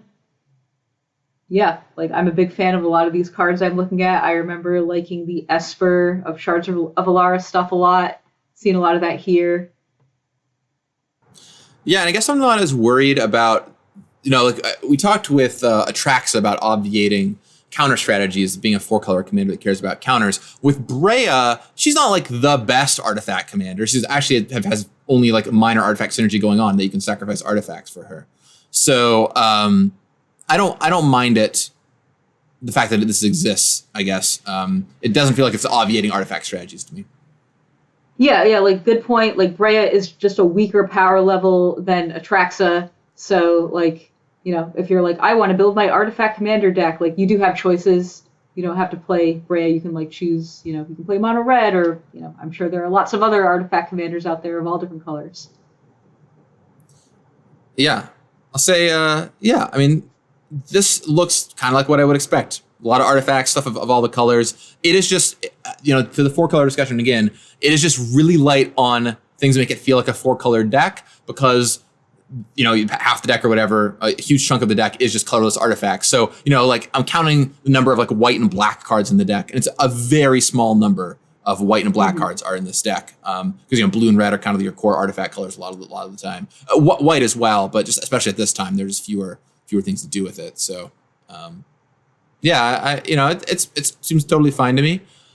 New cards that showed up in this deck, just for this deck, are Armory Automaton, Magus of the Will, Fairy Artisans, Curse of Vengeance, and Coastal Breach. So at least one of those cards I'll get to in our awards section, so I won't go into it quite yet. I will call out Magus of the Will is here, though, so that continues the Magus cycle. We saw Magus of the Wheel last week, Magus of the Will this week, and it would take us a while to finish out that cycle, do one every year. Melissa, let's give this deck a grade. What do you think for this one? I think this one deserves a high grade. Like, the commander is a bit of a miss for me, but like the deck is cohesive. It has all the cards that I would expect in a 4-color artifact deck. Nothing really stands out as like being very out of place, although like I think Bruce Tarl is the one that is like a bit out of place, unfortunately. But I know that people really like this just as a Magic card. So like I'm between A- and B+ here, I believe, but I think I'm leaning more towards A-. I think this deck just has a lot of good going for it. I'm going to give this one a B, I think, for me, but I respect the A- grade. To me, the question this deck asks is, we're going to build a 4-color artifact deck. We're going to need to give you a reason for it to be 4 colors. And looking at this deck, I feel like it just fails that test. I feel like it's artifact because, hey, we need to make a 4-color deck. Non-green seems like it should be artifacts. But the cards in it just make it seem like, yeah, I should just build a blue-red or maybe Grixis or, Esper artifact deck instead of trying to go all the way here. So I'm gonna give it a B for that reason, because I think that's probably more of a sore topic for me than maybe some others. But I totally respect the A- grade. I'm thinking about how I give an A to the Atraxa deck, and I like the Atraxa deck a lot more than this. So I feel like I'm gonna give this a B. But I respect the A-. That is pretty fair, and like I will just like say one counter to that, and that's we made Shards of Alara with this Esper color trio, and that cared about artifacts, and the artifacts had colors. And to say, oh, sorry, you don't get to play your Esper artifacts because, because we wanted to. Wait, hold on. I lost my train of thought here. Hold on. What am I saying? What am I saying? Like perfect. I feel I've already won the argument. No, go ahead, Melissa. Yeah, just like to be like, I don't really see why this deck is like black or white, just play your it could be blue red, right? Like is what you were saying. But I think we should give people the chance to play with these Esper cards from Shards of Alara, like if you want to play your, I don't know, Sphinx's Summoner or Sharoom, right? That guy, Like they should have that option too. Yeah, I guess I just don't see why it has to be all this deck. I can see a reason why you should make a 4-color artifact deck. I just don't feel like this deck is it to me. It just feels like there's a lot of cards with the word artifact on them in all 4 colors that are put in here, and a bunch of artifacts to fill it out. But I don't feel like how is this different from a blue-red artifact deck? How is this different from an Esper artifact deck? What makes it feel different? What is the identity of this deck? And that doesn't come through for me. And I know it's going to be hard with a 4-color deck to make that identity come through, but I just feel like it's all the same cards I see in those decks without a lot new going on to me. That is totally fair. And like if we were designing this deck today, we would use a lot of new cards to like make that theme come through more. Like it's like, oh, like what is like how can we make this deck feel more black? Let's make a really cool black card that cares about artifacts, And right. I feel like they were not really using those new card slots on the theme. They were just making the cards they wanted to make, like the Magus of the Wheel of the Will. Right, like, to give a great example, a new card that here is Curse of Vengeance, which is a black enchantment that has nothing to do with artifacts whatsoever. And it's to me that it's like that's kind of thing that's kind of a miss. You only get 5 cards that are exclusive to this deck, but outside of the commanders. And I just would have liked more of them to play into that and seeing, different ways of playing with artifacts in all the different colors. Or, maybe a theme like Sacrifice, it's like Artifact Sacrifice could have been the theme. That's what Brea's doing. And that's a great way to tie black and red into it. And white gets to regrow artifacts. So I just feel like it's missing a little bit of that. So I'm gonna stick with my B grade here, but totally respect, the A-. So those are all 5 decks. So we got through all of those. Now it's time for the next section. Cycles. Let's talk about cycles and mechanics. And let's do it. We've talked through all 5 decks, Melissa. We've kept referencing it. It's time. Let's rip it off. It's finally time. Let's talk about partner. What went right? What went wrong? Are partners good for Magic? Will we see them again? All this. Melissa, let's dig into it. Lay down the stakes for me. Okay, let's just start with what went right.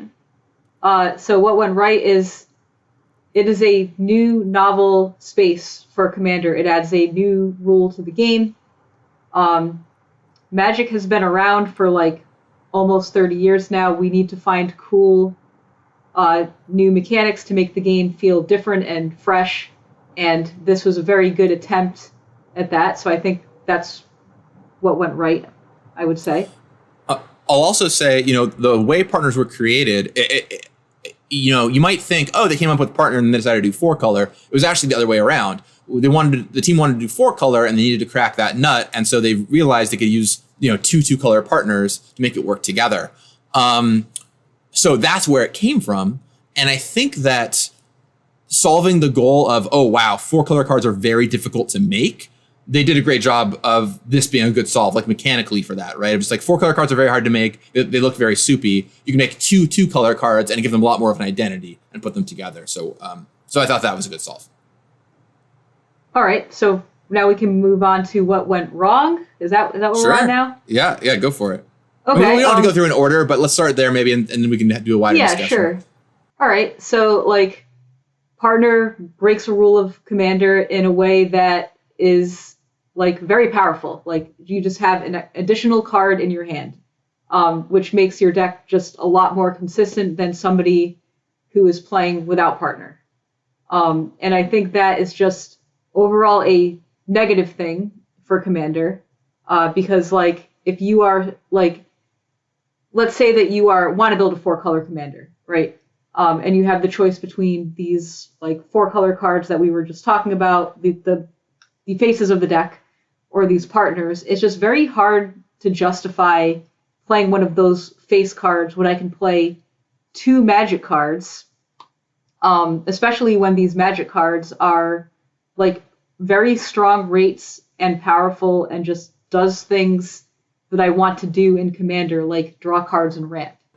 Yeah, and then on top of it, it's not just you start with an 8th card in your hand, which is already incredibly powerful, or a 9th card in your hand, I guess, which is already incredibly powerful. But it also goes back to your command zone. So you're starting with 2 extra cards now instead of 1, and instead of just 1 extra card. And both those extra cards go back into your command zone to be recast throughout the game. It is such a huge advantage. And I think I agree. One of the big challenges of Partner is, why would I play normal commanders when I can play partners? The other challenge with Partner, and I guess something I'll dig into a little bit here, is more colors in Commander, as I mentioned earlier, always increases the power level of your deck, because you just can play more colors, so your deck becomes more powerful. And because you can play all the other stuff in the other colors. All these partners are 2 colors, which means that by playing them, you're just adding colors into your deck almost all the time, which is very strong. I actually, I'm really happy with how a lot of the partners in Commander Legends turned out, because there's maybe 1 or 2 I would tweak, but the vast majority of them, maybe 3, but the vast majority of them I'm really happy with. And I think part of the key to the success of those partners was that they were monocolored. So to play partners from Commander Legends, you have to lock into playing a 2-color deck, which means that you're actually making a sacrifice. You're like, okay, I'm not going to play a 3rd color, which is what a lot of Commander decks are, because I want to play these 2 partners. So you're paying a cost for doing that. These cards are like, hey, you get to play 2 commanders instead of 1, and the price you have to pay is you get to play more colors in your deck, which is not a price at all, right? It just makes your deck even stronger. So to me, that's a really, really big challenge with these, is the fact that they start off as 2-color partners. Yeah, and like other than that, which I totally agree with, really good point. Like the power level of these partners were just a similar power level to a normal Magic card, when the power level should have been half of a Magic card, because if you are playing 2 commanders in your deck, that is such a huge advantage over somebody who's playing 1, and like to compensate for that, like just increased power, like you should have weaker commanders theoretically, but these did not have that. Like these, to me, like reading through all these partners, they have the power level of a normal Magic card, which I think is just wrong. So I think they could have just executed on that a little bit better and just like made them like weaker rates, or just like less strong abilities, stuff like that. Oh, and also I think just as, if not more egregious to me than the fact that they are just strong cards on their own already, is the fact that so many of them are generically strong. It's like, what is this card good at? Drawing cards or ramping you. And I think that part of the key with the Commander Legends partners was that a lot of them were more niche. They were like, oh, this is a partner you play in a very specific kind of deck, or that goes in a very specific kind of direction. Because once again, you're paying a cost. It's like, oh, I get to play 2 commanders, but I got to play pirates to make this any good. Or, I'm playing, this is a tokens deck, and I've got this card that is like a little below rate, but pumps up all my tokens, right? Like, that's kind of cool and interesting, and you pay a cost to use the partners. But the fact that these are like, very strong, and they give you an extra card, and they give you extra colors, is just, it's all in the wrong direction, So I guess going to the question, what is the chance we'll see them again? I'll say my answer. I guess I know. Let's hear your answer first, Melissa, and then I'll say my answer. Okay, yeah, so do I think we'll see them again? I think yes, because I think they're fixable. Like we talked about the ways they're fixable. 1, monocolor, so you have less options of colors when you're choosing partners. And 2 is power level. Like I think Commander Legends did a really good job of toning down the power level and making the choices of, do I play 2 Magic cards or do I play 1 commander, like actual like interesting choices. That said, it's really hard to compete with the original partner. So it's really unfortunate that like the debut of partners, they just had to be like this strong and this flexible, and like this like much of like, pure rate cards and that are generic, like that's really unfortunate. And the other thing I want to say is like, there are other fixes to partners. Like we saw one on the Stranger Things cards. Like they have partner only with a subset of themselves. Like they have partner with, I don't know the name of it, but Friends Forever, I believe. Okay, sure, Friends Forever. Like that, I think is like an interesting take on partner as well, where like you're still getting like interesting choices. Like if I want to play, Mike, I can only pair it with like these 6 cards instead of like all the partners in Magic. So I think that is a pretty interesting solve as well. Yeah, we definitely started with the most broad, most powerful version. I think what we've learned over time is that the restrictive ones are a little more fun. I think Friends Forever is solid.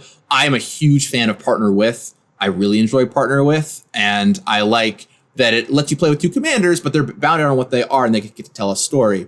And I know right now with you, there's only like prescriptive ones. You have to play these two together, play Toothy and Peer together, or what have you. But we could make in the future Partner With a Beast or whatever, right? And then you get to do some fun mixing and matching that is once again restricted like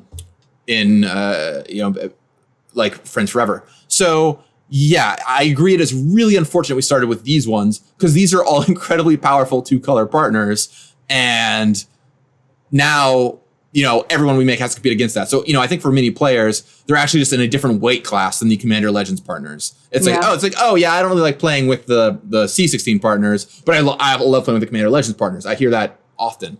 So, I think an interesting question. I was thinking about this before the episode, Melissa, and I didn't make up my mind. So now we're going to keep making partners. Like we'll make more partners at some point in the future. I'm sure we'll continue making Partner With in various variants. The genie's out of the bottle on this one. We're going to keep doing it.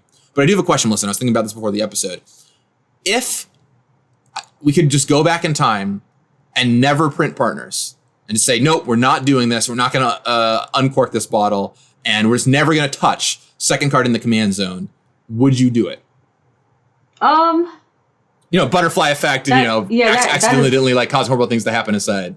Like, would you do it? Oh, wow, that's tough. I think no, I do actually like partner existing. We already talked about that. I like the Commander Legends partners. I think they were done really well, but also like the partner mechanic made that limited format work really well. And like, we are going to do more Commander limited formats. Like we are doing the Baldur's Gate set coming out next year. So like that was a really good way to make limited work with Commander. And also like I think the second reason, like the deck building choices I think are really interesting with partner as long as the power level is right. And like so I guess like if it was up to me, I would just erase just these partners. These were not done well. But so far I like where the mechanic has gone, like after we already learned from the mistakes. I would definitely erase these partners if I could. I feel like it's just put us in such a tough spot. With that said, I mean, of course, the design team tried their best at the time. They didn't know what we know now, so I don't blame them for this. But it is unfortunate that they ended up kind of in this all powerful spot that they are. But I think there's good tools with partner. I think we might have stepped on the gas a little much originally, but we've kind of learned what to do since then. I think we should also be careful about two cards in the command zone, just because I know I don't enjoy sitting down and having 8 commanders around a 4-person table. I like it when there's one player playing two commanders, maybe 2 players. So I think we've got to find the right balance there. But there's cool stuff. I'll say the thing I want to make is I want to try some 0 color partners, because I feel like monocolor is actually the thing that needs the help, right? So making some sweet 0 color commanders could be cool to pair with monocolored stuff to actually amp up the power level of monocolored strategies. So that's something maybe I'll do someday. Cool. So I guess this is a hard one, Melissa. What's your grade for partner as a mechanic? Just in the abstract, what do you grade partner? It's not going to be very high, because like even though I did say I don't want to erase partner from Magic's existence, like I think the mechanic as a whole is like a bit negative. Like just having 2 partners in the command zone is just like such a higher power level and like just a higher complexity level as well. All right, but I'm not going to give it like a failing grade. So I think I'm on something like D+, C-, something around there. But like overall, like not so good here. I think I'm going to give it a C+ on like the abstract concept. I think ultimately it was going to be important for us to do things like Commander Legends. So like I think we would have got there eventually. I'm glad that we discovered it for that reason. But I think I'm going to give it the full F on execution here. Like it is just like the execution is so rough here. I feel like the execution is bad. You are totally right about that. I feel like it just tainted the well on partner. Like, to the point where when we announced partners in Commander Legends, people were like, that's horrible. You shouldn't do them again because it'll mess everything up. And I think for the most part, that it turned out fine. But, it took a lot of work to get there. And I think like C minus for the mechanic and just F on execution for these. I don't fault the design team. They didn't know the fire they were playing with, but turns out they had the nuclear launch codes and didn't know it. All right. And, if we're doing execution as well, right? Yeah. Then yeah, for sure. Like these are a fail, definitely. So like I could either change my grade or like I don't know. Yeah, we'll let when someone out there makes like we have this great rubric now of how we've graded all the decks. When someone out there, some brave soul makes a rubric of how we graded all the mechanics, when you're watching this, you figure it out. You figure it out from Melissa. You heard what I said. Like you heard both like reasons for both grades, so you can say what I actually mean. Go for it. Perfect.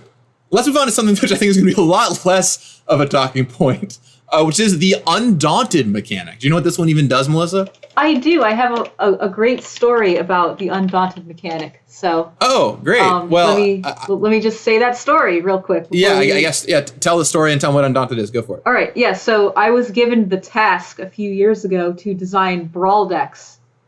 Remember brawl decks? Yeah, I loved them. All right. So this was they had some very difficult goals because they were decks that were like commander decks, but also legal and standard. So I had to design a bunch of new cards that would be legal and standard, but also not be at a too overwhelming of a power level, like not really affect standard so much. Like if it was like, a card that was played in standard sometimes, fine, it happens, but we didn't really want these cards to be like standard powerhouses. So I was exploring mechanics of like, hey, what kind of cards can I make that will just not see play in standard at all? Like, and Undaunted, I read Undaunted, I was like, oh, for each opponent. Oh, that's not a standard card because you only have one opponent. So like initially I designed a bunch of Undaunted cards for the Brawl decks. But unfortunately, like Undaunted is just not a very interesting mechanic. So they didn't really play very well. And eventually I just got rid of Undaunted. Right. Yeah. Undaunted is definitely not super interesting to me just because it's like, okay, most of the time it's going to be a cost reduction by 3. So you just cost it at whatever that is. And then every now and then your card gets worse when a player dies. There's no interesting decisions to make. It's kind of just like the mana cost is lying to you. And that's the whole mechanic. I'll say that I believe what happened here, and I might be misremembering, but I believe this is how it went down, is they had a much more ambitious mechanic they were trying. And then really, not really late, but pretty late in the design process, they decided that it wasn't working and they wanted to switch it out. So Ben decided to switch to something that would be pretty safe. Just like, sure. We want a mechanic. We've commissioned these 5 pieces for this mechanic cycle. Let's just make something really safe. And this is what he went with. Okay. I believe what it was, once again, if I'm remembering correctly, is Commander Storm, which ended up being used 2 sets later. We got it for C18. But those are cards that copied for every time you cast your commander. Okay. And I remember that he was having trouble in particular, I think because of partner commanders. If I'm remembering this correct, I think this was the discussion of like partner commanders plus Commander Storm was very powerful. And that's kind of why Commander Storm was in this product, but it wasn't really working out. So they changed it. And it might be wrong, but I believe that's what happened. If not, I said it, so now it'll be on a Wikipedia page somewhere. Sorry if it's untrue. So to give you an example of what Undaunted is, just to kind of read it out loud, I'll go with Sublime Exaltation, which is the white one. So Undaunted spells cost 1 less for every opponent you have. So Sublime Exaltation is 6 dub, sorcery with Undaunted, destroy all creatures. So most of the time it's actually just 4 mana to destroy all creatures. But then maybe someone dies and it costs 5 mana on accident, which is once again a weird time for the cost reduction to become 1 higher. Because by the time one player in your commander pot is dead, it's like, okay, I'll pay 1 more mana. I got it lying around here somewhere. It's late. It's probably late-ish in the game, and you have a mana lying around anyway. So Sublime Exaltation destroys all creatures. Coastal Breach bounces. Is it all creatures or all non-land permanents? I'll have to non-land permanents. Yeah, I have all the cards up here. Oh, great. Curtain's Call destroys 2 creatures. Divergent Transformation polymorphs 2 things. And Seeds of Renewal regrowths 2 cards, if I remember correctly. So those are the 5. they're all totally fine Magic cards. I'd say it's almost like a non-mechanic. There's not a lot exciting going on here. Just like, they're functional Magic cards. They do like a generic thing. They cost less mana. Sometimes they'll cost more mana. Don't play them in 1-on-1 Magic. Thoughts? Will we see him again, Melissa, and grade the mechanic? Yeah. So thoughts are, the mechanic is not interesting. It is what it is. Like, if you are playing a game of Commander, they cost 3 less. Whatever. They're pretty weak in 1-on-1. Things that have already been said. I don't like that there is a number in the upper right-hand corner that is just always fake, because you always have at least one opponent. So I don't like that. And like, there's just no decisions. It's just like, just kind of depends on where you're at in the game, So I don't think the mechanic is like very interesting or cool. So, do I think we'll see it again? No, I think we can do better. Like, I just don't really see a reason for this to come back. And like, as I said earlier, I did try out some new Undaunted cards in the Brawl decks, and I just kind of felt like, yeah, they're fine, but we can do better. They just like weren't that cool. So I would be more on the no side of if they would return. And now we're on grade. Or yeah, I guess I'll say on the returning thing, I mostly agree with you. I'll say the only thing about returning, I could see doing it as like a one-of card in a Commander deck somewhere. I'll say the other thing that I think maybe a more interesting space for Undaunted is granting it to other cards. So maybe there's something fun to do there, because like it's like you don't know what the cost of the card is going to be, as opposed to just having a mana cost that lies to you. So maybe there's something there, but no, on the whole, I'm not super stoked about this mechanic. Yeah, actually, so I did like make some Brawl cards that did care about the number of opponents. So like, I think caring about the number of opponents is cool, and it was a good way to make cards that were legal in Standard not affect Standard. Like, for example, one of the cards was Chittering Witch, which gives you 1/1 is equal to the number of opponents you have and has some kind of sacrifice ability. Like, I think that's a little bit more interesting, but again, it's still not that interesting. It's not like you're going to play it differently based on how many opponents you have. No, it's just weaker. So yeah. So anyway, if you have nothing else to add, I can just say the grade. Yeah, grade it up. Yeah, like probably D. Like, I don't want to go full on F, because like we already gave partner F, and these are no partner. Yeah, I would say that, like, I think F is for like things that were like actively bad a lot of the time. Yeah. This is just like totally, just totally bland. It's like, yeah, it's just nothing, It's like, you're like, Gavin, what does oxygen taste like? And I'm like, I don't know. I kind of breathe it in, I guess. So yeah, I would give it, I think, a D for me too. It's like, I get it. It's a late mechanic that needed to switch in. It's totally serviceable. A little annoying that it just lies to you on what the card is, but like in general, it's pretty innocuous, but like doesn't really do anything for me. So I give it a D, maybe D plus if I'm feeling generous. We're not going to go over all of them, but I do want to call it one other cycle that's here, which is just this really cool uncommon basic land cycling cycle that's here. Yep. I'm a big fan of these migratory routes, etc. Ancient excavation, grave upheaval, treacherous terrain, which is a sweet one, and sylvan reclamation. They're all just 2-colored, ally-colored cards with basic land cycling. And then Ash Barrens as well at common. The Ash Barrens is maybe a different topic. That land might be slightly too strong, but the uncommon basic land cyclers, the 2-color ones, I think are great. I just love that there's like this like great little mana fixing in these decks. That is also this cool card you can cast later on. So big fan of these. Hope we do the enemy ones at some point. I guess I'll just say that. Okay. I have a slightly different opinion on these. Oh, wow. Okay. I thought this was going to be like, we'll breeze past them, whatever. Let's get into the awards. But no, sure, like, Melissa's got opinions. I want to hear it. I want to hear it. So basically, like, I think basic land cycling is great as a hand smoothing mechanic for something like limited. And I think these cards are great for these decks because these decks needed the mana fixing. I think in broader Commander, they are just not that cool. I think like they are not very appealing. They're just kind of like, it's basically like you can turn your magic card into a land, which if you need a land, fine, you can get a land. Or you just get this really overcosted effect that is not very strong. So Yeah, I'm like not super high on these. I guess the exception is the green white. Like that one's powerful. That one's different, I think. Oh man, have you ever killed someone with treacherous terrain? For us, we should say what they do. So we're going to talk about them a little bit. So the green white one is 5 mana. This is Sylvan Reclamation. 5 mana. It's either exile or destroy two target artifact or enchantments. Yeah, you exile up to 2 target artifact or enchantments, which is pretty strong. That one is very powerful. And then the one that I was talking about that you can just straight up kill people with is Treacherous Terrain. What Treacherous Terrain does, it's 8 mana, 6 green red for a sorcery. It deals damage to each opponent equal to the number of lands they control with basic land cycling too. So you can just jam this thing late and kill people. I don't know. I think this is maybe our first big disagreement, Melissa, here. Yeah.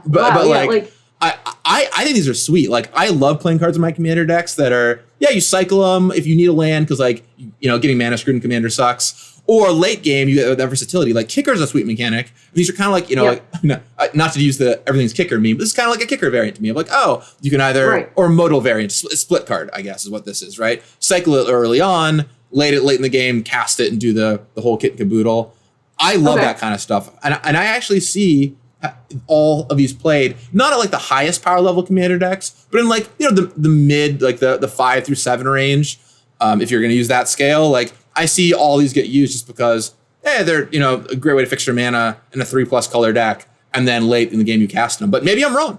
In the comments, you let us know out there. What do you think? You like these? Do you want to see the enemy ones? Melissa and I are having a little feud here. You let us know. It's a feud. I'll admit, I was not expecting, of all the things in Commander 2016, of all the things we could have had a strong disagreement on, I was not expecting the uncommon basic land cyclers to be the one that did it. And it's just like, all right, like I'll say a couple other things. Like, these cards have like very high highs. Like, if you can kill somebody with Treacherous Terrain, hooray, you've done it. But if like everybody is at 40 life, you are not very excited to cast this card, right? And also, like, if you have 8 mana, you're also not excited to get a basic land out of your deck. So it's just like, it's either you are getting the basic resource you need because you don't have a land and you need to spend 2 mana on a land, which I'm not like super thrilled about doing that if I have to do it, but I'll do it. Or like, you like the other end, it's like you are either going to kill somebody with this card or you're going to play an expensive burn spell, So like, take Sylvan Reclamation, which is very strong. If there are no targets for Sylvan Reclamation, the alternative is I get a basic land, which I'm not thrilled about, Like, Sylvan Reclamation, for me in general, I just wish people had more naturalizes in their deck. So like, this is one that gets into your deck more easily as like a cycling card slash naturalize. I don't know. I guess my counterpoint, you gave some great points there, Melissa. My counterpoint is, if you've ever played against a green player who like looks really smug after they cast Boundless Realms or some dumb card like that, then you untap and cast Treacherous Terrain, you feel like the best in the world. It's amazing. Okay, you're like, that is fair. You got 31 lands. Sorry, bad buddy, you're dead now. Oh, it feels so good every single time, like punishing those ramp players. Anyway, all right, well, you'll have to let us know. I don't want to linger on this for too long because we got to get to the awards and it's already a long show, but let us know in the comments down below what you all think about these basic land cycling ones. Should we do the enemy ones at some point or not? But anyway, it's that time. It's that time of the year. Time for the award show. I guess time of the episode, also time of the year. But anyway, it's time for the award show. There might even be a graphic down here somewhere saying what award we were on. That was a popular request. We might build that in, or might not, just depending on how this turns out. So let me tell you about a cool thing that you might not get. We'll see what happens. We're going to go through the awards here. We're going to start with most out of place reprint. Most out of place reprint for these decks. Here's what we got, Melissa. We have a number of candidates. Although I think these decks were tight on the whole, a number of candidates for cards that just felt like, don't know what you're doing here. We got Fester Creep, which is 1 black for a 0/0. Enters with a +1/+1 counter. You can pay 1 and a black and remove the counter to give everything -1/-1 until end of turn. So you can play that with your +1/+1 counter. That's cards. Not that out of place. That card makes sense at least. It's a little on the weak side, but maybe it's doable. We've got Guilt Feeder, which is a 5 mana 0/4 fear. When it attacks, a defending player loses 1 life for every card in their graveyard. Might actually be creature card in their graveyard. Let me check how good my memory is today. I think it's card. Yeah, okay, 1 life for each card in the graveyard. Because I remember killing a lot of people with this card in Odyssey Limited. That card is in the Chaos deck. Unclear to me why, but it's there. Breath of Fury for the aggressive deck. This is a card from Ravnica originally. It's a 4-mana enchantment, 2 red, for an enchant creature you control. When an enchanted creature deals combat damage to a player, you sacrifice that creature, reattach Breath of Fury to one of your other creatures, and then you untap all your creatures and get another combat step. So this is in the aggressive deck, so you can just keep kind of going off.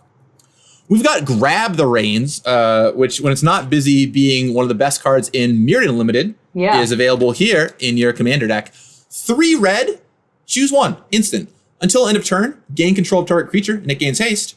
Or sacrifice a creature and deal damage equal to that creature's power to target creature or player. You can entwine it for 2 and a red. So either Ray of Command or Fling or do both for 7 mana. So a little on the weak side, but it was a card that was played more in Commander back in the day, so maybe it's not that far out of the range. There is Whims of the Fates, which we described earlier. This is the 6 mana. Everyone creates 3 piles. You lose one of your piles at random out of all your permanents. You've got Tusk Guard Captain. This is 2 and a green for a 3/3. Creatures with counters on them have Trample, and it's got Outlast. So, if you want to give all your creatures Trample, I guess, that's good in the counter deck. And then finally, Corozda Guildmage. Corozda Guildmage is black-green for a 2/2 Elf Shaman. 1 black-green, target creature gets +1/+1 and Intimidate until end of turn. 2 black-green, sacrifice a non-token creature, create X 1/1 Saprolings, where X is the sacrifice creature's toughness. Lots of candidates for most out-of-place reprints, although some of those, now that I'm saying them, maybe more in place. There are some counters, matter cards, and whatever there. What do you think, though, Melissa? You're just pretty good about cutting right to it. What do you think is the most out-of-place? Yeah, all right. So first, the Guildmage. What deck was that in? I don't know. I don't want to say anything that's not true. Was it in the Chaos deck? No. Because if it was in the deck that cared about tokens, it makes sense there. It was in the aggro deck. Yep, that has token stuff. Oh, the token stuff. Okay. Yeah. Okay. All right. Okay. Let's see. Whims of the Fate. That makes sense. It's supposed to be a Chaos deck. Breath of Fury. I need to reread this one. Yeah, it's like a Relentless Assaulty kind of thing for your aggressive deck, so it does make sense in that sense. That does make sense. And then we have Fester Creep, which makes sense in Atraxa. Guilt Feeder. So far, I'm on Guilt Feeder. Grab the Reins is another one that is a leading candidate. So I think I'm between Guilt Feeder and Grab the Reins. I think it's got to be Guilt Feeder. Even though I do think Guilt Feeder can win commander games. You just play a really long game. It has fear. You just attack somebody who's just been doing nothing but drawing cards all day and they just die. But a little weird in the context of the deck that it's in. So probably Guilt Feeder. The deck has wheel, so they can get cards into their graveyard, but also a black card in a 4-color deck is also a recipe for disaster too. So it's just a weird card. You had every card in Magic at this point, or most of the cards in Magic you could have chosen for your 4-color deck, and you're Guilt Feeder. Yeah. That's the one. It's Guilt Feeder. I think that wins it for me too. Yeah, I'm hearing you say that. Okay, now I'm definitely on Guilt Feeder. Okay, let's talk about best flavor. I got 4 picks for best flavor today. Here are my choices for best flavor. We've got Selfless Squire. This is 3 dub for a creature. It's got flash, so that's pretty cool. Put this thing in. It's 1/1 human soldier. When Selfless Squire enters the battlefield, prevent all damage that will be dealt to you this turn. Whenever damage that will be dealt to you is prevented, put that many counters on the Squire. So it shows up and protects you for a turn. Nice. Kind of cool dude. Love it. We've got Grip of Phyresis. 2 and a blue for an instant. Gain control of target equipment, then create a 0/0 black germ creature token and attach that equipment to it. So it basically living weapons on equipment. It's kind of a cute nod there. We have Goblin Spy Master, one of my favorites. 2R Did you say for Pie Master? Oh, I want to make the Goblin Pie Master now, but no, I mean Goblin Spy Master. Goblin Spy Master. Although don't whisper Goblin Pie Master too close to Rosewater, or that one's going to show up in a future unset. This is 2R for a 2/1 first strike Goblin Rogue. At the beginning of each opponent's end step, that player creates a 1/1 red Goblin creature token with creatures you control attack each combat if able. So you put spies in all their ranks and make them attack. And then finally, evolutionary escalation. 1 and a green for an enchantment. At the beginning of your upkeep, put 3+1/+1 counters on target creature you control and 3+1/+1 counters on target creature an opponent controls. So sort of like you're both evolving up because, survival of the fittest and all that. Those are the 4 cards I picked out here for best flavor. Which one you got, Melissa? All right. Those are really good choices. Like, I enjoyed reading all of these, but I think I have to go with the Squire. The Squire? That's a fine choice. Yeah, the Squire. It totally makes sense. It's a solid flavor read. It also does a great job of having a lot of words on it that become a lot easier to understand because of flavor, which is always a really important thing to me. For me personally, I'm going to give it to the Spy Master, though. I just love that guy. I love dropping little spies in my opponent's ranks, then forced to attack. That one's really fun, but cannot blame the pick of the Squire. A fine choice. Okay, the award for the Oops Award for maybe we should have printed that one. I've got 4 options here. All right. We got first up, Thrasios and Atraxa. 2 of the most maligned is maybe a strong word for some, but certainly reputationally large creatures coming out of the set. I'll also give it though to also nominate Ash Barrens, which is a card that's just stronger than Evolving Wilds and Terramorphic Expanse, basically, which is kind of accidentally ended up in here and ended up being a staple in Pauper and some other places. And then Oops on a very different angle. Is Cruel Entertainment, which is, we haven't talked about yet. It's 6B for a sorcery. Choose target player and another target player. The first player controls the second player during the second player's next turn, and the second player controls the first player during the first player's next turn. So Mindslaver is kind of a miserable commander effect, and this one is just double Mindslaver. Which, is funny to read, but when you actually try playing this card, it generally is miserable. Not to mention what happens if you play this card on webcam. It's makes the game just undoable. So that's a very not different kind of oops, but I still wanted to nominate it as an oops. Melissa, these are my 4 candidates. What are you oopsing? These are all really good picks. So I guess let's start with, where do I begin? All right. This one's the easy one that I can eliminate. I will eliminate Ash Barrens. We kind of had the land conversation in the past. Yes, it's strong in a very subtle way. I don't think Ash Barrens existing is offensive to anybody. I do like what the card does in formats like Limited, and it was necessary for these 4-color decks that don't have access to all of the strongest lands. So I don't hate Ash Barrens, so we can just eliminate that. Cruel Entertainment, this is a wild one.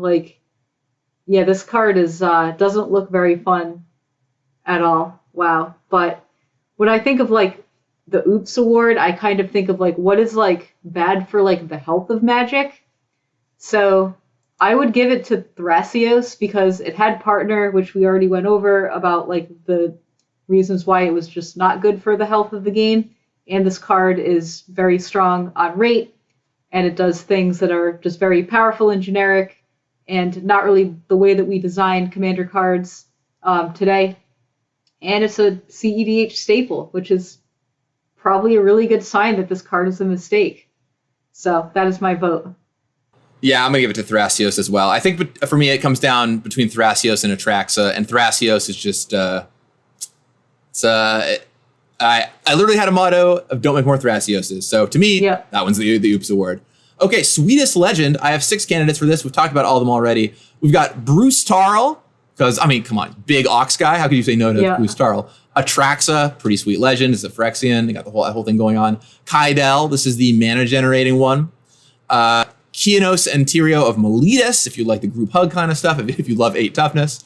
Yidris to give all your stuff Cascade. Or Brea, which is another fan favorite. Those are the 6 I selected for Sweetest Legend from this set. Melissa, who's walking away with the Sweet Legend title? All right. I think I have my answer. I think it's I got mine too. Yeah, I think it's Atraxa. As much as we've already talked about how the power level was high, and it makes it hard for us to design counters matter cards because it has it to compete with. I do think this card is sweet. It just reads really awesome, clean, and appealing. So I think that's it. I do not fault the Atraxa pick. I think Atraxa is a great choice here. But sweetest is like a very personal thing. So for me, I think the sweetest is Yidris. I really enjoy like all your stuff having Cascade. I think it's like a pretty fun to like connect with it. And like you try and get through and then you have a bananas turn. So I'm going to give it to Yidris. For me, Atraxa is a great pick though. Cannot fault that for Sweetest Legend. It's a fan favorite for a reason. Okay, let's go on to most weird. So I got 4 candidates for most weird. One is Cruel Entertainment, which is the one that I just told you about, which where you 2 players control each other's turns. In the artifact deck, we have Curse of Vengeance. Do not know why this is here. Black enchantment or a curse. Enchant player. Whenever enchanted player casts a spell, put a spite counter on Curse of Vengeance. When enchanted player loses the game, you gain X life and draw X cards, where X is the number of spite counters on Curse of Vengeance. So it might do stone nothing, or it might draw you 12 cards. Who's to say? Benefactor's Drought. I mentioned this one earlier. This is the one where you untap everyone's creatures, then draw some cards if they block. And then finally, we've got Boom Pile, which is, like I said, near and dear to my heart. 4 mana artifact, tap, flip a coin. If you win the flip, destroy all non-land permanents. If you ever want to see some grown people's like look on in terror as no one knows what's about to happen, activating Boom Pile and seeing how people react is great. Because once you flip the coin, everything's going to happen. So it's like, do I sacrifice things in response? Do I not? What are the odds it's going to go off? It's a really interesting discussion. So threat of Boom Pile is real. Anyway, those are my 4 picks for most weird. What do you think? All right, let's eliminate Boom Pile because that card's just awesome. Like, that's not weird. Look at this thing. This card is ridiculous. It looks really fun. You know, it might not be for every commander table, but for the people who like this kind of randomness, this is a super fun card. So not Boom Pile. I don't think it's Benefactor's Drought. Cruel Entertainment is weird, but I get it. I'm probably going to just give it to Curse of Vengeance because basically, like, I personally don't really like cards that do nothing in 1v1, and this does that. Like, this card just does absolutely nothing, which is pretty weird. Pretty weird to read. I always say to, like, what if you're a new player opening this in a pack for the first time, right? So you open this card in a pack, it's like, loses the game. Wait, but I thought the game was over. I don't understand. I'm so confused. So, like, this is just, like, a super weird card to me. All right, yeah, I'm done ranting about this card. To be fair, you're never going to open this in a pack. You're only going to open it in a commander deck, which you bought to play multiplayer but that's like so you are safe there. Like that's just like kind of like the rule of thumb that I use. Like, what if this was in a pack? And it could be in a pack. What if it's in some kind of weird, I don't know, Commander Legends pack or something? You never know. Well, I'm super hot to trot on reprinting this card. Let me tell you. I think Curse of Vengeance and Cruel Entertainment are like the 2 top ones for me. I can see it going either way. I think I'll give it to the Cruel Entertainment one. No, I'll give it to Curse of Vengeance. Curse of Vengeance gets the force multiplier because it was also in an artifact deck. It's like, not only is it weird, it's just out of place. Yeah, all right. It's just like, what are you doing here, Curse of Vengeance? I mean, I didn't look it up. If I was to take a guess, what probably happened is someone just made the card, they loved it, didn't have a place for it, and they're like, well, I guess it goes in this deck. And it was, a card getting printed for that reason. Okay, strongest card. All right. Atraxa, Brea, Thrasios, Vile Smasher, and Ash Barons. Those are my picks. Okay. Strongest card. So again, we'll just like I feel like it's between Atraxa and Thrasios. Yeah, I think we're gonna see the Atraxa v Thrasios battle a couple times here. And I guess for me it's the same answer as oops. I'm gonna give it to Thrasios. Yeah, like I mean I can see arguments for Atraxa, but only because you could argue that Thrasios only does something with another magic card because it has partner. Right? So, like, how could it be the strongest card? If Thrasios didn't have partner, it would still be a strong commander, which is, like, kind of mind-blowing, right? It's like green-blue. It's 2 mana to cast, right? It's easier to cast than Atraxa is. You get another card just by virtue of playing it as your commander. You get to add colors to your deck by virtue of playing it as your commander. Okay. I don't know. Like, I think it's Thrasios. Like, giving it, like, another second of thought, like, I think it is Thrasios because Atraxa, at least you have to build your deck in a specific way to utilize this card. Thrasios, it can just go in any blue-green deck you want. Right. It's like, did you put mana in your deck? Congratulations. Yep. All right. Weakest card. three options here. We've talked about them all already. We've got Curse of Vengeance, our delightful enchant player. Grip of Phyresis, which steals on equipment and gives you a 0/0 germ. And Benefactor's Drought, which untaps some people's creatures. Might not do anything. Who's to say? What do you got as weakest card? I can't give it to Curse of Vengeance because that card might do something. It might just draw you 12 cards. It might be bananas or might do nothing. Yeah, so it could do something. I could see a reason to play this in like a really weird deck that's very good at killing one person, right? All right, and the other ones, can you say the other ones again? I didn't. Grip of Phyresis, 2U, right. Steal an equipment, make a 0/0 germ and attach it to it. And then Benefactor's Drought, which is untap everyone's creatures. You draw a card when creatures block this turn. Draw a card. Right. Oh, right. Okay. I mean, Benefactor's Drought at the very least is 2 mana draw a card. Yep. So at least it does something. Oh, well, this is like actually kind of tough because like nothing strikes me as like, yes, this is the one, you know? I agree. Phyresis like has a use for sure. Like that, this card is powerful in the right situations. So maybe it's Benefactor's Drought. Its floor is just draw a card though. It's really hard to give that the weakest. Was there really nothing else? I mean, you can take a look. This is what I got. I think this is the first time you've like not rejected is strong, but you're like, I don't think this can be right. I say for me out of these cards, I would give it to the Grip just because, you know, a lot of Commander games don't even have equipment in them. Yep. I mean, we got like a lot of decks at least play like a Lightning Greaves or something. Like, it's true. Like, I would really expect like in a 4-player game, one person has an equipment.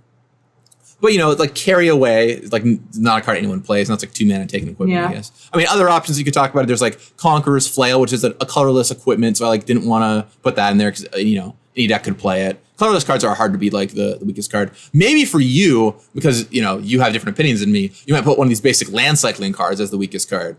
But I think too highly of the basic land cycling cards. Yeah, like I could totally see the the red-green one. Like I don't think that card's very strong at all. Oh man, I love the red-green one. See, this is us battling here. I did consider Stonehoof Chieftain, which is an 8 mana 8/8 trample indestructible that gives your other creatures trample and indestructible. But you know, it's a big creature, so you get it out, it's going to be pretty good. Yeah, I don't think it's that.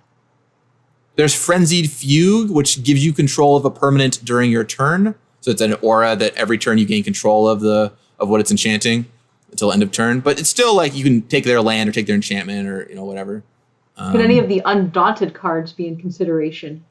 I don't think so. They're all just like efficient. You know, it's like okay. It's like, you know, just 4 mana sweeper, 6 mana or 3 mana kill 2 things or whatever.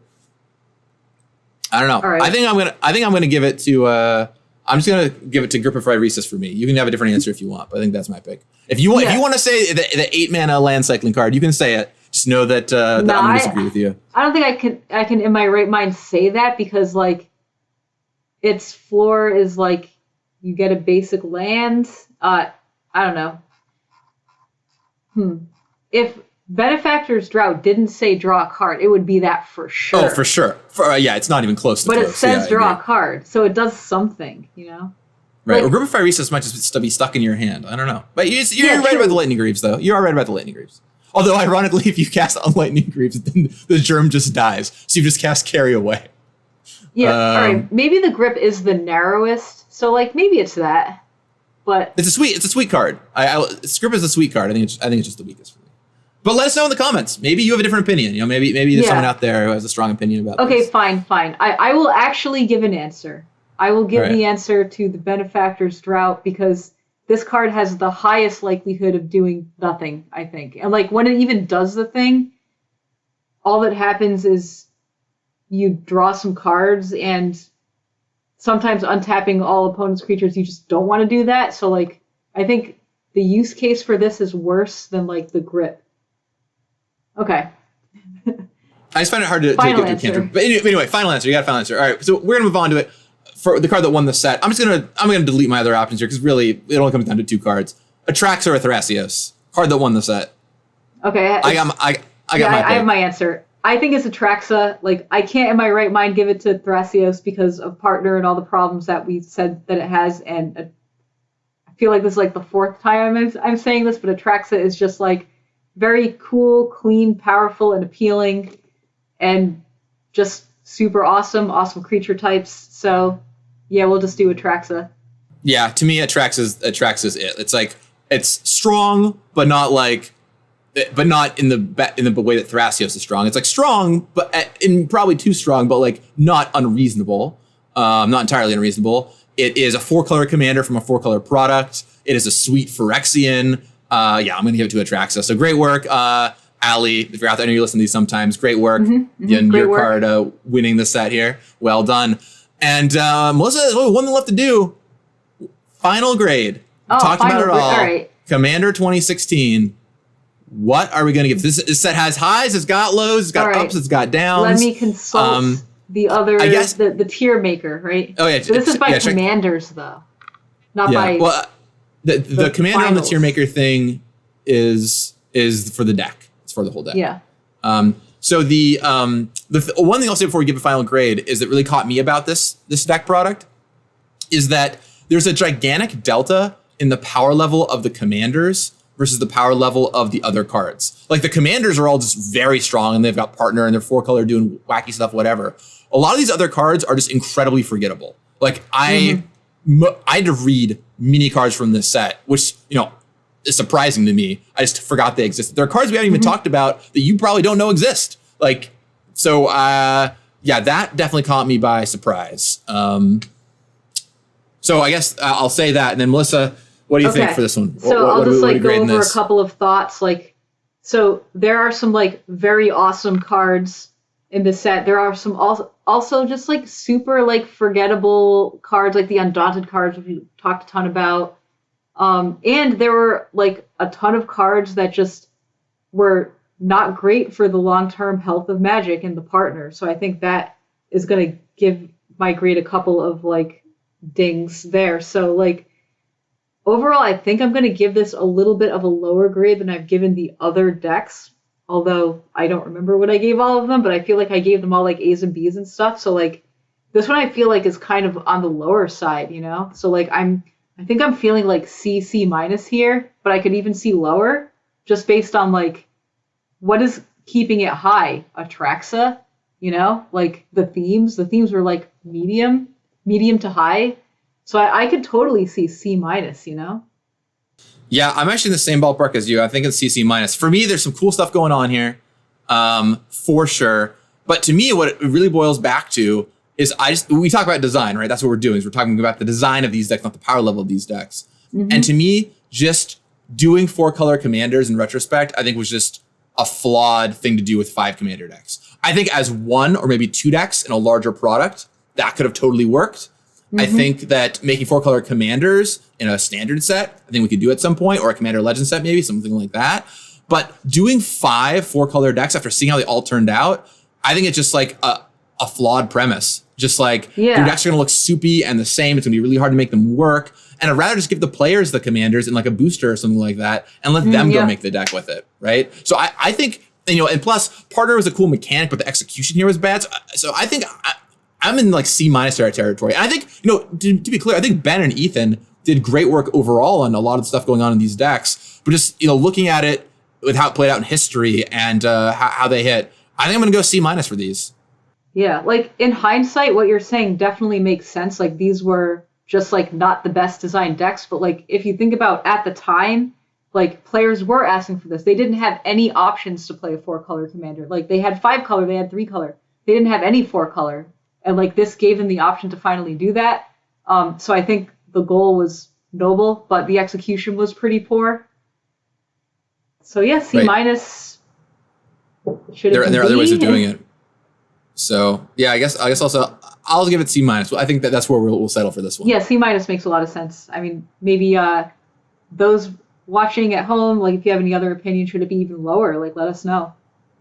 Awesome. Well, that does it for here today. It has been a whopper of an episode, but I hope you really enjoyed it. Melissa and I, leave a comment down below, please. It always helps out. And Melissa and I will talk to you, I don't know, sometime soon with Commander 2017, which is my lead design. So I'll have lots to talk about there. Is this the Eminence one? Eminence one. Oh, yeah. We're going to have a lot to talk about. We're going to have some stuff to talk about. plenty to chat about there. But thank you so much for watching. We really appreciated it. Have fun out there playing Commander, everybody. And remember, you got this. And that's when I hit the fork in the road. To my left was where my memory said I should go. To my right was where the trail said I should go. Have you made your decision? Do you know what you would do? I stopped for a moment and reasoned it out. My logic was threefold. 1. Human memory